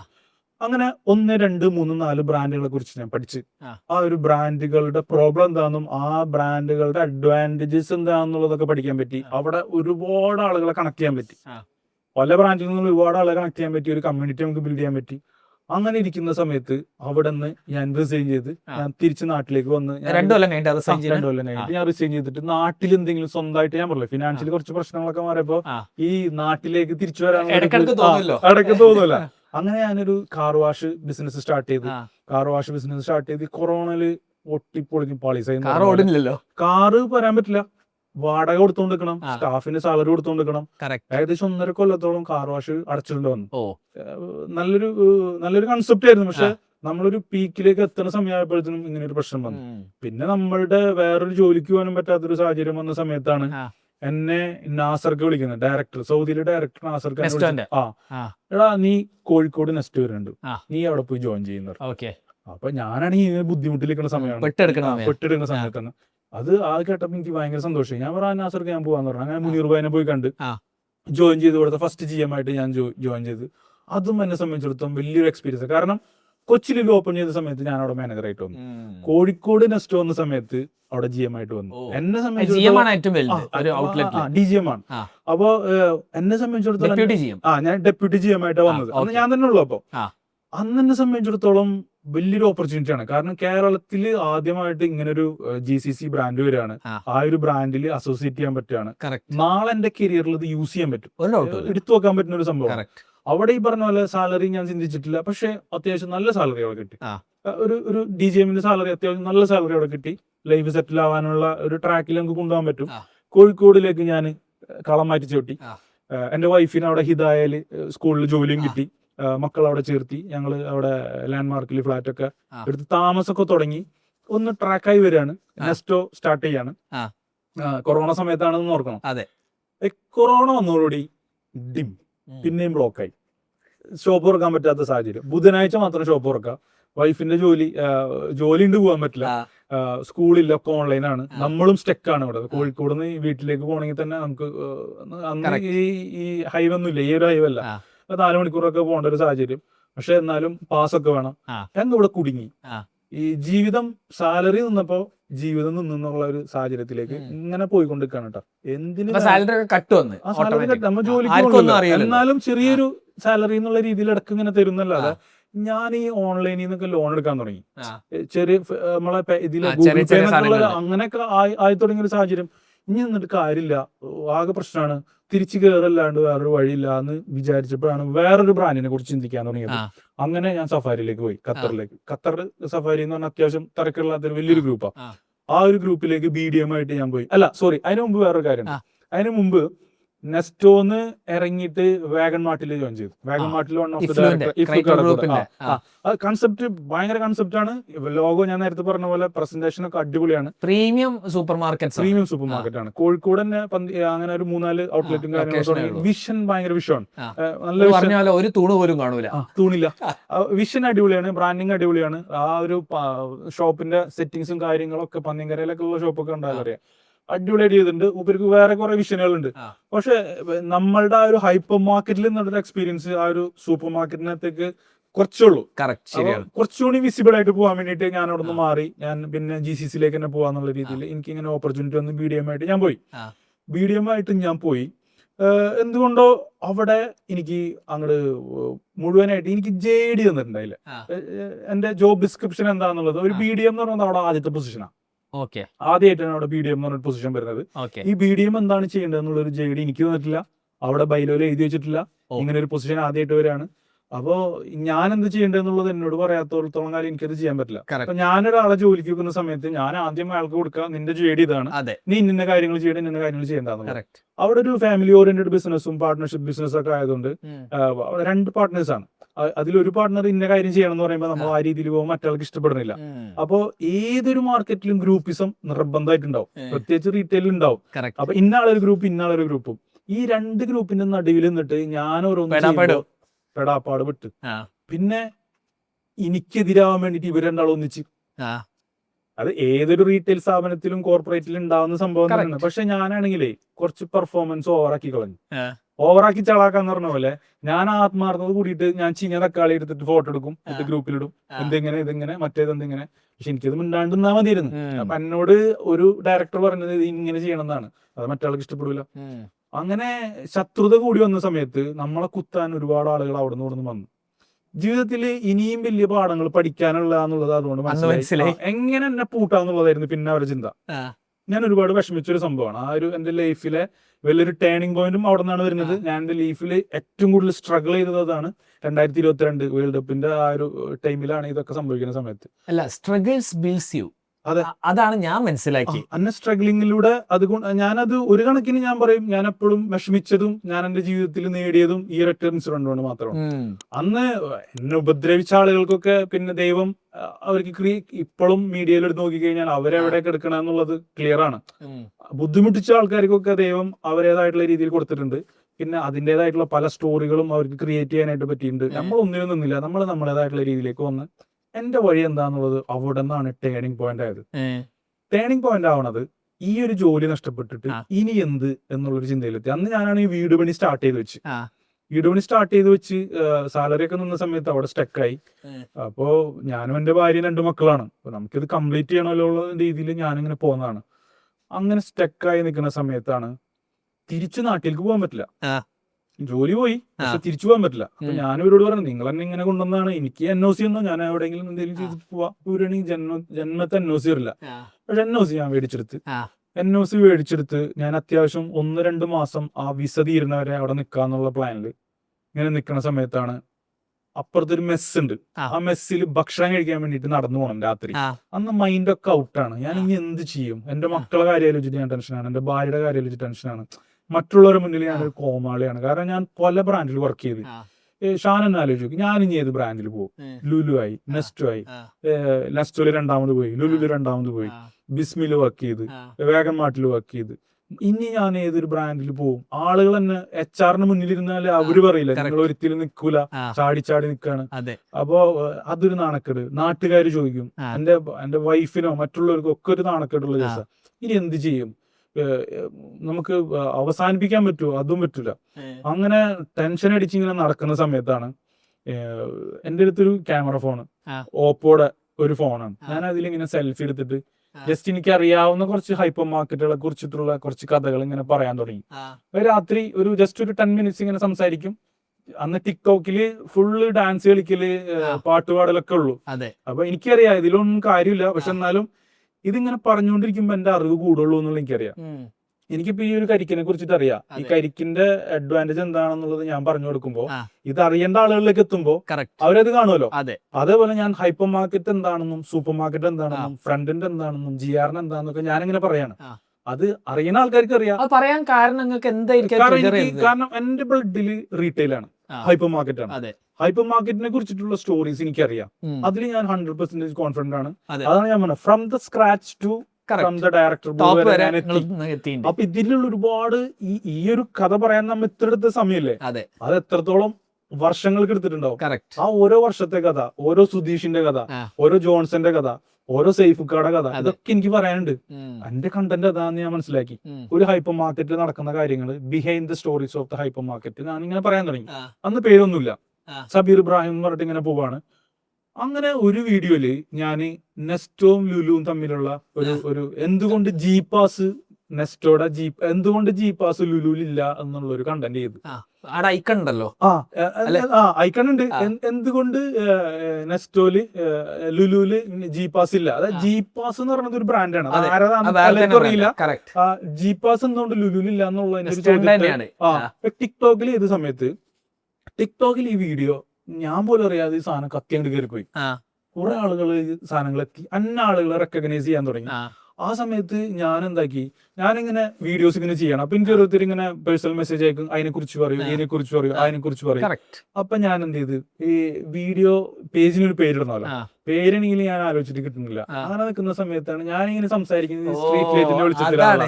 ഈ രാത്രി മെസ്സിൽ ഭക്ഷണം കഴിക്കാൻ പോണ സമയത്ത് ആ സ്ട്രീറ്റ് ലൈറ്റിന്റെ വിളിച്ചുള്ളൂ. സ്ട്രീറ്റ് ലൈറ്റിൽ പോകുമ്പോൾ സംസാരിക്കുമ്പോഴുള്ള ആ ഒരു സംഭവമാണ്. നോക്കില്ല, സ്ട്രീറ്റ് ലൈറ്റ് അതിട്ട് അതിനെന്നെ ബ്രാൻഡാക്കി അതെങ്ങനെ കൊണ്ടുപോകുന്ന സമയത്ത്, ഹൈപ്പർ മാർക്കറ്റുകളെ കുറിച്ച് പറയുന്ന സമയത്ത്, ഹൈപ്പർ മാർക്കറ്റിൽ ഈ പ്രശ്നം അനുഭവിക്കുന്ന ആളുകൾ ഈ വീഡിയോ കാണാൻ തുടങ്ങി. ഇത് ഖത്തറിൽ മാത്രമല്ലല്ലോ, പല സ്ഥലത്തും പല ആളുകൾ ഇത് കാണാൻ തുടങ്ങി. പിന്നെ ഇപ്പൊ ഈ ഫീഡിൽ വരുന്ന ആൾക്കാർക്കൊക്കെ, ഹൈപ്പർ മാർക്കറ്റിന്റെ ആൾക്കാർക്കൊക്കെ ഹൈപ്പർ മാർക്കറ്റിലേക്ക് പോകാൻ തുടങ്ങി. എന്റെ നമ്പറും വെച്ചുകൊണ്ട് പേഴ്സണൽ എനിക്ക് മെസ്സേജ് അയക്കാൻ തുടങ്ങി. അങ്ങനെ അലൈനിന്ന് വിളിക്കുന്നത്, ദുബായിന്ന് വിളിക്കുന്നത്, അവിടെ നിന്ന് വിളിക്കുന്നത്, ഇവിടെ നിന്ന് വിളിക്കുന്നത്. ഓക്കെ, അന്ന് മനസ്സിലായി എന്റെ പണി കൺസൾട്ടന്റ് ആണെന്നുള്ളത്. പിന്നെ ഞാൻ ഒരാളെ കീഴിൽ ജോലിക്ക് പോയിട്ടില്ല. അങ്ങനെ ഷാൻ നേരത്തെ പറഞ്ഞ പോലെ ഒട്ടുമിക്ക ആളുകളെയും പ്രശ്നം തന്നെയാണ്, പ്രശ്നം തന്നെയാണ്. പക്ഷെ അത് വേറെ രീതിയിലായിരിക്കും അതിനെ കൊണ്ടുപോകുക, സോൾവ് ചെയ്യേണ്ട പല രീതികളിലായിരിക്കും. സൊല്യൂഷൻ സെയിം ആണ്, പക്ഷെ വളച്ചും തിരിച്ചും ഒക്കെ ചെയ്യേണ്ടി. അവിടെ പോയി നോക്കി കഴിഞ്ഞാലാണ് അത് എങ്ങനെ തന്നെ സോൾവ് ചെയ്യണം എന്നുള്ളത് മനസ്സിലാക്കണം. അവിടെ പോകുന്നതിന് ഒരു ചാർജ് വെച്ച് ഞാൻ എന്റെ ലൈഫിൽ ഏൺ ചെയ്യാത്ത അത്രയും വലിയ പൈസ ഈ പണി പോയപ്പോ ഞാനത് ഉണ്ടാക്കി. തുടങ്ങി നിർത്തിവെച്ച വീടിന്റെ പണി 2 വർഷം കൊണ്ട് തീർക്കാൻ പറ്റും പറഞ്ഞ പോലെ ഇത്രയും കാലം കൊണ്ട് പറ്റാത്തത് ആ ഒരു 2 കൊല്ലം കൊണ്ട് പറ്റി, വിത്ത് support of the social media. Social media എന്റെ ലൈഫിൽ കൊണ്ടുവന്ന മാറ്റം എന്ന് പറഞ്ഞു കഴിഞ്ഞാൽ, എന്നെ ഇപ്പൊ നിങ്ങളെ മുന്നിൽ ഇരുത്താൻ പറ്റിയത് ഒരു സോഷ്യൽ മീഡിയ പ്ലസ് എന്റെ പണി എനിക്കറിയുന്നതുകൊണ്ടാണ്. അത് പണി അറിയുന്ന ഒരാൾക്ക് അയാളുടെ പണി എത്രത്തോളം സോഷ്യൽ മീഡിയയിൽ ഇട്ട് വിൽക്കാൻ പറ്റുമോ, കരിക്ക് നമ്മളെല്ലാരും കരിക്ക് കുടിക്കുന്നു. ഈ ബോട്ടിലാക്കിയിട്ട് കരിക്ക് ഇതേപോലെ കൊണ്ടുവന്ന് നമ്മളെ മുന്നിൽ വെക്കുമ്പോ നമുക്കിത് കുടിക്കാൻ പറ്റുന്നുണ്ട്. അതെ, നമ്മൾ ആ ഒരു കരിക്ക് വാങ്ങി കൊണ്ടു നടക്കണ ഇത്, അതൊക്കെ തന്നെ അയാൾ ചിന്തിച്ചത് ഇതാണ്. കരിക്ക് എന്ന് പറഞ്ഞൊരു ബ്രാൻഡ് ക്രിയേറ്റ് ചെയ്ത് ഈ ഒരു സംഭവം കൊണ്ടുവന്ന പോലെ തന്നെ ഞാനൊരു സൂപ്പർ മാർക്കറ്റിൽ പണിയെടുത്ത ഒരാളാ.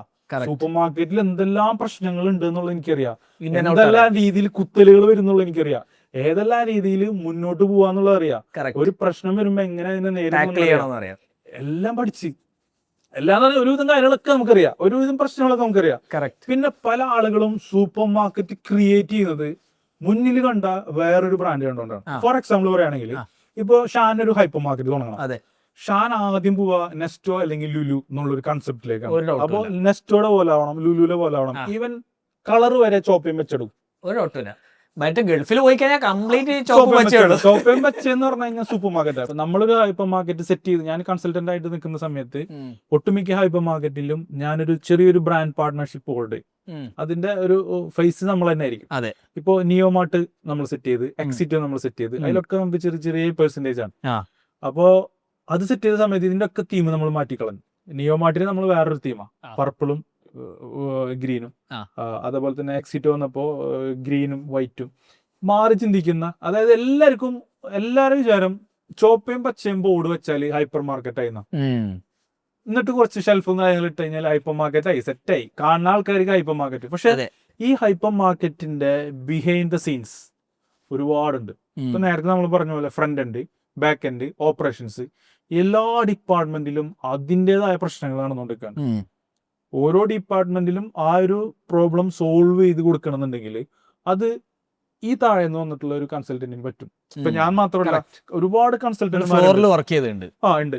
ഇപ്പൊ ഞാൻ എന്തുകൊണ്ട് കൺസൾട്ടന്റ് ആയി മാറി എന്ന് ചോദിച്ചു കഴിഞ്ഞാൽ ഞാൻ മാറിയതല്ല, എന്നെ മാറ്റിയതാണ്.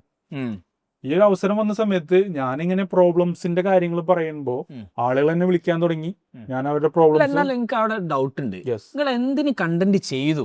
എനിക്ക് ഇപ്പോഴും ക്ലാരിറ്റി വന്നിട്ടില്ല. കണ്ടന്റ് ചെയ്യുന്ന വെച്ച് കഴിഞ്ഞാല് എന്റെ പണി പോയി, എനിക്ക് വേറെ പണിയൊന്നുമില്ല, ഞാൻ വെറുതെ ഇരിക്കണം ഒരു മാസം. എനിക്ക് വെറുതെ ഇരിക്കാൻ അറിയൂല, എനിക്കൊരു പണിയില്ല എന്നുള്ളത് അംഗീകരിക്കാൻ എനിക്ക് പറ്റുന്നില്ല. അപ്പൊ എനിക്കറിയുന്ന പണി എന്ന് പറഞ്ഞു കഴിഞ്ഞാൽ സൂപ്പർ മാർക്കറ്റുകളെ കുറിച്ച് പറയലാണ്. സൂപ്പർ മാർക്കറ്റ് എനിക്കാണെങ്കിൽ ഇങ്ങനെ ട്രെയിൻ ചെയ്ത് കൊടുക്കാൻ ഇഷ്ടമുള്ള കാര്യമാണ്. അന്ന് ഞാൻ പറഞ്ഞില്ലേ, ഇഫ്ലൂക്ക് എന്നോട് പറഞ്ഞിട്ടുണ്ട്, അലിയാർ ഹാമിസ് എന്ന് പറഞ്ഞൊരു നമ്മളൊരു സുഹൃത്ത് പറഞ്ഞിട്ടുണ്ട്, ഇതിന്റെ കഴിവ് ട്രെയിനിങ്ങിൽ ഉണ്ട് എന്നുള്ളത്. അപ്പൊ ഞാൻ ജസ്റ്റ് ഇങ്ങനെ കഥകൾ പ്രൊജക്ട് നടത്തുന്ന വാഗൺ മാർട്ടിന്റെ പുള്ളിക്കാരൻ എന്നോട് പറഞ്ഞിട്ടുണ്ട്, അലിയാർ ഹാമിസ് എന്നോട് പറഞ്ഞു. അലിയാർ ഹാമിസ് ഒരു ട്രെയിനറാണ്, എന്നിട്ടും അലിയാർ എന്നോട് പറഞ്ഞിട്ടുണ്ട് നിനക്ക് ഇങ്ങനെ ഒരു കഴിവുണ്ട്, നീ അതിൽ ഫോക്കസ് ചെയ്യണം എന്ന് പറഞ്ഞിട്ടുണ്ട്. അപ്പൊ ഒരു പണിയില്ല, അപ്പൊ ഇൻസ്റ്റാഗ്രാം തുടങ്ങിയിട്ടില്ല കേട്ടോ, ടിക്ടോക്ക് മാത്രമേ ഉള്ളൂ. ഈ കഥ പറയാം, ട്രെയിനിങ് ഇങ്ങനെ കൊടുക്കാണ്. അങ്ങനെ ഓട്ടോമാറ്റിക്കലി സ്റ്റാർട്ട് ചെയ്ത് പോയതാണ്, ഞാൻ അറിയാണ്ട് തന്നെ തുടങ്ങിയതാണ്. വേറെ പണിയില്ല, അപ്പം ഇട്ട് തുടങ്ങിയത് നമ്മളെ വിഷമം കൊണ്ട് തുടങ്ങിയതാ. അല്ല, പക്ഷെ ആ സമയത്ത് ഈ വീഡിയോ ഇടാൻ എല്ലാവർക്കും ഭയങ്കര ഒരു എന്താ പറയാ, ഭയങ്കര ബാക്കോട്ടടിയാ വീഡിയോ. എന്റെ പക്ഷെ നിങ്ങൾക്ക് ആ ഒരു ധൈര്യം, അവിടെ ഒരു പ്രശ്നം ഉണ്ടല്ലോ, ഇത് ഫസ്റ്റ് വീഡിയോ ഇട്ട് കിട്ടാൻ ഭയങ്കര പാടാ. അതായത് നീ മരിക്കാൻ പോണ്, എനിക്ക് ഇനി ഒരു രക്ഷയില്ല നമ്മൾ ഓട്ടോമാറ്റിക് ഓരോന്ന് വരില്ലേ. എന്റെ 2 മക്കള്, എന്റെ ഭാര്യ, എന്റെ കുടുംബം, എന്നെ ഡിപ്പെൻഡ് ചെയ്ത് നിൽക്കുന്ന ഒരു കൂട്ടം ആളുകൾക്ക് ഞാൻ എന്തെങ്കിലും ചെയ്യണ്ടേ. ഇനി എന്റെ മുന്നിൽ വേറൊരു വഴിയില്ല. അപ്പൊ ഇത് ഓട്ടോമാറ്റിക്കലി നമ്മളുടെ വിഷമോ നമ്മളുടെ സങ്കടമോ ഇത് നമുക്ക് പറ്റിപ്പോയ കഥകളൊക്കെ പറയാണ്. അതിന്റെ ഇടയിൽ സൂപ്പർ മാർക്കറ്റിന്റെ സ്റ്റോറീസ് കയറി വരാണ്. സെയിം പ്രശ്നങ്ങൾ അനുഭവിക്കുന്ന ഒരു കൂട്ടം കമ്മ്യൂണിറ്റി അവിടെ ഉണ്ട് എന്നുള്ളത് നമ്മളെ കൂടെ കൂടുകയാണ്. അവര് നമ്മളെ സപ്പോർട്ട് ചെയ്യുന്നുണ്ട്, നമ്മൾക്ക് ഒരു വേ പറഞ്ഞു തരുന്നുണ്ട്. ഇനിയിപ്പൊ എനിക്ക് ജോലി വേണോ, അവര് ഇന്ന സ്ഥലത്ത് ജോലി ഒഴിവ് പറയുന്നുണ്ട്, അവരെ പ്രശ്നങ്ങൾ എങ്ങനെയാണെന്ന് പറയുന്നുണ്ട്. ഓരോ പ്രശ്നങ്ങൾ പരിഹരിച്ചുകൊണ്ടിരിക്കുന്ന സമയത്ത് അവരെനിക്ക് പേയ്മെന്റ് തരാണ്. അപ്പൊ ഇതൊരു ബിസിനസ്സായി മാറി. പിന്നെ ഞാൻ ചിന്തിച്ചിട്ടില്ല ഇങ്ങനൊരു ബ്രാൻഡിൽ പോയിട്ട് വർക്ക് ചെയ്യേണ്ട കാര്യമില്ല. ഒരുപാട് ബ്രാൻഡിന് പ്രശ്നങ്ങളുണ്ട്, നമ്മൾ അനുഭവിച്ച വഴി കൂടെയാണ് ഈ പ്രശ്നങ്ങൾ പോണത്. ഈസി ആയിട്ട് അത് സോൾവ് ചെയ്ത് കൊടുക്കാം. അതൊരു ബിസിനസ് ആയിട്ട് മാറി. അങ്ങനെ ഇരിക്കുന്ന സമയത്ത് നമ്മൾ ഇ-കോം ഷോ ആണല്ലോ, ഇ കൊമേഴ്സുമായി ബന്ധപ്പെട്ടുള്ള ഒരു സ്റ്റോറി ഇവിടെ വരുന്നത്. ഖത്തറിൽ ഇത് സ്റ്റാർട്ട് ചെയ്ത സമയത്ത് ഒരു ടീം എന്നെ വിളിച്ചിട്ട് പറഞ്ഞു, ഖത്തറിലെ Paris group, United Paris group, Paris hyper market എന്ന് പറഞ്ഞിട്ടുള്ള ഗ്രൂപ്പ്, അതിന് മുഹമ്മദ് പിന്നെ കുക്കു എന്നൊക്കെ പറഞ്ഞിട്ടുള്ള 2 ആൾ, ഇസ്മായിലാണ് എന്റെ ഓണർ. അവരെന്നോട് ഒരു കാര്യത്തിന് വിളിച്ചു, ഒരു പ്രൊജക്ട് ഉണ്ട്, അവർക്ക് വെർച്വൽ റിയാലിറ്റിയിൽ ഹൈപ്പർ മാർക്കറ്റ് ക്രിയേറ്റ് ചെയ്യണം. അത് ഏകദേശം കുറെ വർഷമായതുകൊണ്ട് ഞാനിപ്പോ പുറത്തു പറയാണ്, കുറെ വർഷങ്ങൾക്ക് മുമ്പ് പ്ലാൻ ചെയ്തതാണ്. അന്ന് എന്നോട് പറഞ്ഞ ഹൈപ്പർ മാർക്കറ്റ് ക്രിയേറ്റ് ചെയ്യണം വെർച്വൽ റിയാലിറ്റിയിൽ. അന്ന് വെർച്വൽ റിയാലിറ്റിനെ കുറിച്ച് കുറെ ആളുകളിലേക്ക് ഒന്നും എത്തിയിട്ടില്ല, എന്താണ് VR എന്നൊന്നും അറിയില്ല. അന്ന് നമ്മുടെ സമദ് അബ്ദുൽ സലാമിന്റെ വീഡിയോസിലൊക്കെ കുറിച്ചുള്ള പരിചയം മാത്രമല്ല എല്ലാവർക്കും ഉള്ളൂ. VR കുറിച്ച് വലിയൊരു ഐഡിയ ഇല്ലാത്തൊരു കാലഘട്ടം, മെറ്റയുടെ ഫസ്റ്റ് ഇറങ്ങിയ സമയം. അപ്പോ ഞാൻ ആ ഒരു പ്രാന്തായിട്ട് നടക്കുന്ന സമയമാണ്. വെർച്വൽ റിയാലിറ്റിയിൽ ഹൈപ്പർ മാർക്കറ്റ് എനിക്ക് ക്രിയേറ്റ് ചെയ്യണം. അതിന്റെ ഒന്നുമില്ല, പക്ഷെ എന്റെ അടുത്ത് ഹൈപ്പർ മാർക്കറ്റിന്റെ കുറെ സംഭവങ്ങളുണ്ട്. ഈ ഒരു ലുലു അല്ലെങ്കിൽ നെസ്റ്റോ വെർച്വലിൽ വന്നാൽ എങ്ങനെ ഉണ്ടാവും എന്നുള്ളതിനെ കുറിച്ച് ചിന്തിച്ചു നടക്കുന്ന സമയത്താണ് സെയിം കാര്യം ഇവരെന്നോട് പറയണത് ഞാൻ ചെയ്യണം എന്നുള്ളത്. അപ്പൊ എനിക്ക് 3 മാസം സമയം തന്നിട്ട് പറഞ്ഞു, ഈ ഒരു പ്രൊജക്ട് നീ ഹാൻഡിൽ ചെയ്യും, നമുക്ക് അതിന്റെ കാര്യങ്ങളായിട്ട് പോവാന്ന് പറഞ്ഞു. എനിക്ക് അവിടെ സ്പേസ് തന്ന് ഞാൻ ഇതിനെ കുറിച്ച് റിസർച്ച് ചെയ്യാനും കാര്യങ്ങൾ പഠിക്കാനും, ഇത് ചെയ്യുന്ന ടീമിനെ പോയി ഖത്തറിൽ പോയി കണ്ട് 1-2 ടീമായിട്ട് സംസാരിച്ച് ഒരു ടീം ചെയ്തു തരാന്ന് പറഞ്ഞ് അവരൊരു ഹൈപ്പർ മാർക്കറ്റ് ബിൽഡ് ചെയ്ത് തന്ന് അത് ഇവർക്ക് ഡെമോ കാണിച്ച് ഇനി ഇനി അടുത്തത് പ്രൊഡക്റ്റുകൾ ഇതിനകത്ത് പ്ലേസ് ചെയ്യുക, ഏതെല്ലാം പ്രൊഡക്റ്റ് വെക്കണം, ഇതെങ്ങനെ ഡെലിവറി ചെയ്യുക, ആർക്കൊക്കെ എത്തിക്കുക, ഈ സാധനം ആർക്കൊക്കെ വേണ്ടിയിട്ടാണെന്നൊക്കെ ഉള്ള അതിന്റെ പ്ലാനും കാര്യങ്ങളൊക്കെ നടക്കുന്ന സമയത്ത് എനിക്ക് തന്നെ തോന്നി, നമ്മൾ ഈ ഒരു വെർച്വൽ റിയാലിറ്റിയിൽ ഹൈപ്പർ മാർക്കറ്റ് ഉണ്ടാക്കുന്നേക്കാളും ടെൻഷനും പ്രശ്നമാണ് ഈ വെർച്വൽ റിയാലിറ്റി എന്താണെന്നുള്ളത് ആൾക്കാരെ പഠിപ്പിക്കാന്നുള്ളത്. അന്ന് ഇങ്ങനെ എത്തിയിട്ടില്ല, ഇപ്പോഴും നോളജ് വളരെ കുറവാണ്. അപ്പൊ അന്ന് ഈ സാധനം ഉണ്ടാക്കി വെച്ചത് അവിടെ ഉണ്ട്. ഒരു ഇപ്പോഴും എനിക്ക് ഓർമ്മയുണ്ട്, ഹൈപ്പർ വി എന്ന് ഞാൻ അതിന് പേരിട്ടത്. ഹൈപ്പർ വി അവിടെ ഉണ്ടാക്കി ഞാൻ അവിടെ വെച്ചിട്ടുണ്ട്. ഈ വെർച്വൽ റിയാലിറ്റി എന്നുള്ള ആണ് വി ഉള്ളത്, ഹൈപ്പർ മാർക്കറ്റിൻ്റെതാണ്. ഈ വെർച്വൽ റിയാലിറ്റിയിൽ ഒന്ന് ട്രാക്കായി വരുമ്പോഴത്തേക്കും, നമ്മളിത് പഠിച്ച് സെറ്റാക്കി വരുമ്പോഴത്തേക്കും അടുത്ത ബ്രാൻഡ് ഇത് കണ്ടിട്ട് ഈസി ആയിട്ട് ഇവർക്ക് ഇത് മാർക്കറ്റ് ചെയ്യാൻ പറ്റും. അപ്പൊ ഇതിന്റെ ഫസ്റ്റ് സ്റ്റേജ് സ്ട്രഗിളിങ് നമ്മൾ എടുക്കണം, കപ്പ് വേറെ ആൾക്കാർ കിട്ടും. ഇത് അതായത് പെട്ടിയിലാക്കിയിട്ട് ഇങ്ങനെ വെച്ചേക്കാണ്. ഇ-കോം ഷോ വന്നപ്പോ അതിനകത്ത് പറയാൻ പറ്റിയിട്ടുള്ള ഒരു സാധനം ഞാൻ പറഞ്ഞത് മാത്രമേ ഉള്ളൂ. അപ്പൊ ഈ ഒരു പ്രൊജക്ട് കിട്ടി. പിന്നെ അതുപോലെ തന്നെ ഒരുപാട് ആളുകൾ ഖത്തർ, സൗദി, ബഹ്റൈൻ എന്നൊക്കെ ഇങ്ങനെ വിളിക്കാൻ തുടങ്ങി, ഇങ്ങനെയൊക്കെ പ്രശ്നങ്ങൾ ഉണ്ട് എന്ന് പറയാൻ തുടങ്ങി. ഓരോ സ്ഥലങ്ങളിലേക്ക് ഞാൻ പോകാൻ തുടങ്ങി. പിന്നെ പണി പോയപ്പോ ഞാൻ വളരെ ഹാപ്പി ആയിപ്പോ, അതായത് എങ്ങനെ ഈ ഒരു ലെവലിലേക്ക് എത്തിയെന്ന് എന്നോട് ചോദിക്കുമ്പോ എല്ലാരോടും ഞാൻ പറഞ്ഞു എന്റെ പണി പോയതാണ് ഞാൻ ഇങ്ങനെ എത്താൻ കാരണം. പണി പോണം, പണി പോകാനല്ല പണി ചെയ്യണം. പണി പോകാനുള്ള പണി ചെയ്താൽ നിങ്ങൾക്ക് നല്ല പണി കിട്ടും. അങ്ങനെ പണി പോയി ഈ ഒരു കൺസൾട്ടേഷൻ സ്റ്റാർട്ട് ചെയ്ത് അത് രസമാണല്ലോ. ഓരോ ഷോപ്പിൽ പോകുമ്പോൾ നമുക്ക് 1000, 500, 600 ഒക്കെ ആയിട്ട് നമുക്ക് ചാർജ് കിട്ടുകയാണ്. അങ്ങനെ ഞാൻ ഫാമിലിനെ അങ്ങോട്ട് കൊണ്ടുപോയി. ലൈഫ് ഇങ്ങനെ കുറച്ച് സെറ്റിൽ ആവാൻ തുടങ്ങി. പിന്നെ പല ബ്രാൻഡും നമുക്ക് ഓഫർ ചെയ്യാൻ തുടങ്ങി. അതിൽ ചെറിയൊരു ഇൻവെസ്റ്റ്മെന്റ് തരാൻ തുടങ്ങി. അല്ല, നിങ്ങൾ ഇൻവെസ്റ്റ് ചെയ്തിട്ടാണ് കൺസൾട്ടേഷന് ഞാൻ ഇൻവെസ്റ്റ്മെന്റ് അവർക്ക് ഇത്ര ഇയേഴ്സിന് ഞാൻ അവരെ കൂടെ ഉണ്ടാവും. വീക്കിലി ഇത്ര വിസിറ്റ് ചെയ്യും. അങ്ങനെ ഒരു സമയത്ത് ഒരു 20ഓളം ഷോപ്പുകളൊക്കെ തന്നെ ഞാൻ കൺസൾട്ട് ചെയ്തിട്ടുണ്ട്. ഞാൻ എന്നിട്ട് ഞാനും വൈഫും തീരുമാനിച്ച് 4 ദിവസം പോകുള്ളൂ പണിക്ക്, ബാക്കി 3 ദിവസം റെസ്റ്റ്. ആ രീതിയിലൊക്കെ അങ്ങനെയൊക്കെ പോയി. പിന്നെ സോഷ്യൽ മീഡിയ കൊണ്ട് തന്ന വേറൊരു സപ്പോർട്ട് എന്ന് പറഞ്ഞു കഴിഞ്ഞാൽ വീഡിയോസ് ഇങ്ങനെ ചെയ്ത സമയത്ത് അത്യാവശ്യം പേജ് ഇങ്ങനെ റീച്ച് ആയി വന്ന സമയത്ത് ബ്രാൻഡ് പ്രൊമോഷൻസ് വന്നു തുടങ്ങി. പിന്നെ എന്റെ അടുത്ത് അപ്രതീക്ഷിതമായിട്ട് ഒരു ടീം പറഞ്ഞാൽ അവരൊരു സൂപ്പർ മാർക്കറ്റ് ഉണ്ട്, ഇത് വിറ്റ് കൊടുക്കണം എന്ന് പറഞ്ഞു. അബുദാബിയിൽ ബ്രൈറ്റ് മാർക്കറ്റ്, ഇത് വിറ്റ് കൊടുക്കണം, വിറ്റ് കൊടുക്കുന്നതിന് നമുക്ക് പേയ്മെന്റ് തരാം. അപ്പൊ ഞാൻ ചെറിയ സൂപ്പർ മാർക്കറ്റില്ല, അത് വിറ്റ് കൊടുത്താലും എന്തിട്ടിപ്പോ കിട്ടാ. ഞാൻ പറഞ്ഞില്ല, എനിക്ക് വീഡിയോയിന് ചാർജ് ഉണ്ട്, വീഡിയോയിനൊരു ചാർജ് ഉണ്ട്, പ്ലസ് വിറ്റ് തരുന്നതിന് ഒരു കമ്മീഷൻ തരണം, 10% കമ്മീഷൻ തരണം. അപ്പൊ അയാളെ സംബന്ധിച്ചിടത്തോളം അത് വിൽക്കണം എന്ന് ആൾക്ക്. സൂരജ് എന്നോട് സുഹൃത്താ, ഇങ്ങനെ സുഹൃത്തായതാ. സൂരജ് എന്നോട് പോയിട്ട് പറഞ്ഞു, ജസ്ല എന്ന് പറഞ്ഞൊരു ലേഡി എന്നെ വിളിക്കുന്നത്, അവര് നല്ലൊരു വ്ളോഗറാണ്, ഒരു എന്റർപ്രണറാണ്, നമ്മളെ സുഹൃത്താണ്. ജസ്ലയും സൂരജ് ഒക്കെ പറയുമ്പോൾ ഞാൻ പറഞ്ഞു, എനിക്ക് അതിന്റെ ഒരു ഇത്ര പെർസെന്റേജ് തരണം, ഞാൻ വീഡിയോ ഇടും, വിത്തിൻ 1 month ഞാനത് വിൽക്കും. ഓവർ കോൺഫിഡന്റ് വെറും വിൽക്കും എന്ന് പറഞ്ഞു. അപ്പൊ എന്നോട് പറഞ്ഞു വിറ്റിരിക്കുന്ന. അപ്പൊ ഞാൻ പറഞ്ഞു നമ്പർ എന്റേതേ കൊടുക്കുള്ളൂ, കാരണം കോളുകൾ എനിക്ക് വരും. കാരണം പിന്നെ നമുക്ക് ആ ഒരു ബിസിനസ് ആകുമ്പോൾ ചിലപ്പോൾ ഇനി കൺവേർട്ട് ആയി അവര് ചിലപ്പോൾ അപ്പൊ ഞാൻ നമ്പർ എന്റെ വെക്കുള്ളൂ, ഇത് സാധനം ഞാൻ വിൽക്കും എന്ന് പറഞ്ഞു. ഷോപ്പ് 1.5 million ആണ് വില ഇട്ടത്. അന്ന് ഞാൻ വിചാരിച്ചു വല്ല 1 ലക്ഷമോ 2 ലക്ഷം ദിർഹംസിനൊക്കെ വിൽക്കാനുള്ള ഷോപ്പാണെന്ന് വിചാരിച്ചു. ഷോപ്പ് എത്രയൊക്കെ വിൽക്കണമെന്ന് വെച്ചപ്പോ ഇവര് പറഞ്ഞു 1.5 million കിട്ടണം എന്ന് പറഞ്ഞു. എന്റെ കിളി പോയി. 1.5 million എത്ര പെർസെന്റേജ് ആണ്? 10%. അത്യാവശ്യം ഒരു 1.5 ലക്ഷം ദിർഹംസ് കിട്ടുന്ന കേസല്ലോ. 1.5 ലക്ഷം ദിർഹംസ് എന്നൊക്കെ പറഞ്ഞു പിന്നെ പണിക്ക് പോകണ്ടല്ലോ, എന്നെ സംബന്ധിച്ചിടത്തോളം തീരുമാനമായി. അങ്ങനെ ഷോപ്പ് ഇട്ട് കറക്റ്റ് ഒരു 22 ദിവസമായപ്പോ ഷോപ്പ് കച്ചവടമായി. അതായത് 1 ലക്ഷം ദിർഹംസിന് ഒരു പഞ്ചാബിക്ക് ഈ ഷോപ്പ് നമ്മൾ വിൽക്കാണ്. അയാളോട് ഞാൻ പറഞ്ഞു ഷോപ്പ്, അയാൾ എന്നോട് 1 ലക്ഷം ദിർഹംസിന് കച്ചവടമാക്കെന്ന് പറഞ്ഞു. ഞാൻ പറഞ്ഞു 1 ലക്ഷത്തിന് കിട്ടൂല, അങ്ങനെ ഇങ്ങനെയൊക്കെ പറഞ്ഞ് ഞാൻ ഇയാളോട് പറഞ്ഞു ഓക്കെ 5% കമ്മീഷൻ തരണം, 1 ലക്ഷം. അപ്പൊ ഇയാൾക്കാണെങ്കിൽ ഇത് വിറ്റേ പറ്റൂ, അത്രയും ബുദ്ധിമുട്ടിൽ നിൽക്കണം. 2 ഷോപ്പ് ഉണ്ട് കേട്ടോ, ഇയാൾക്ക് ഇത് വിറ്റില്ല എന്നുണ്ടെങ്കിൽ പ്രശ്നമാണ്. അപ്പൊ ഞാൻ പറഞ്ഞു ഇങ്ങനെയാണ് സൂരജ് കാര്യം പറഞ്ഞത്, കൈയോടെ പൈസ കിട്ടും ചെയ്യാന്ന് പറഞ്ഞപ്പോ സൂരജ് അതിന് സമ്മതിച്ചു. 1.5 million 1 ലക്ഷത്തിന് അയാൾ സമ്മതിച്ച്. ഇയാള് എനിക്ക് 5% തരാന്ന് പറഞ്ഞിട്ട് 1 ലക്ഷത്തിന് കച്ചവടമായി. എന്റെ പൊന്നു ഷാനെ 1.5 ലക്ഷം ദിർഹംസ് കൈയോടെ എനിക്ക് കിട്ടി. എന്റെ എല്ലാ പ്രശ്നവും തീർന്നു. അല്ലല്ല 1.5 million ആണ് നിങ്ങള് 1.5 million കച്ചവടമായി. 1.5 million ഒരു 10% എനിക്ക് കിട്ടി. 1.5 ലക്ഷം ദിർഹംസ് എനിക്ക് കിട്ടി.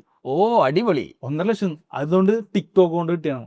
ടിക്ടോക്ക് കൊണ്ട് അത് കഴിഞ്ഞതിന് ശേഷം ഇതേപോലെ 40 ലക്ഷം രൂപ ഏകദേശം ഒരു വേറെ ടീം വിളിച്ചിട്ട് പറഞ്ഞു അവരെ സൂപ്പർ മാർക്കറ്റ് കൊടുക്കാണ്ടിരുന്നത്.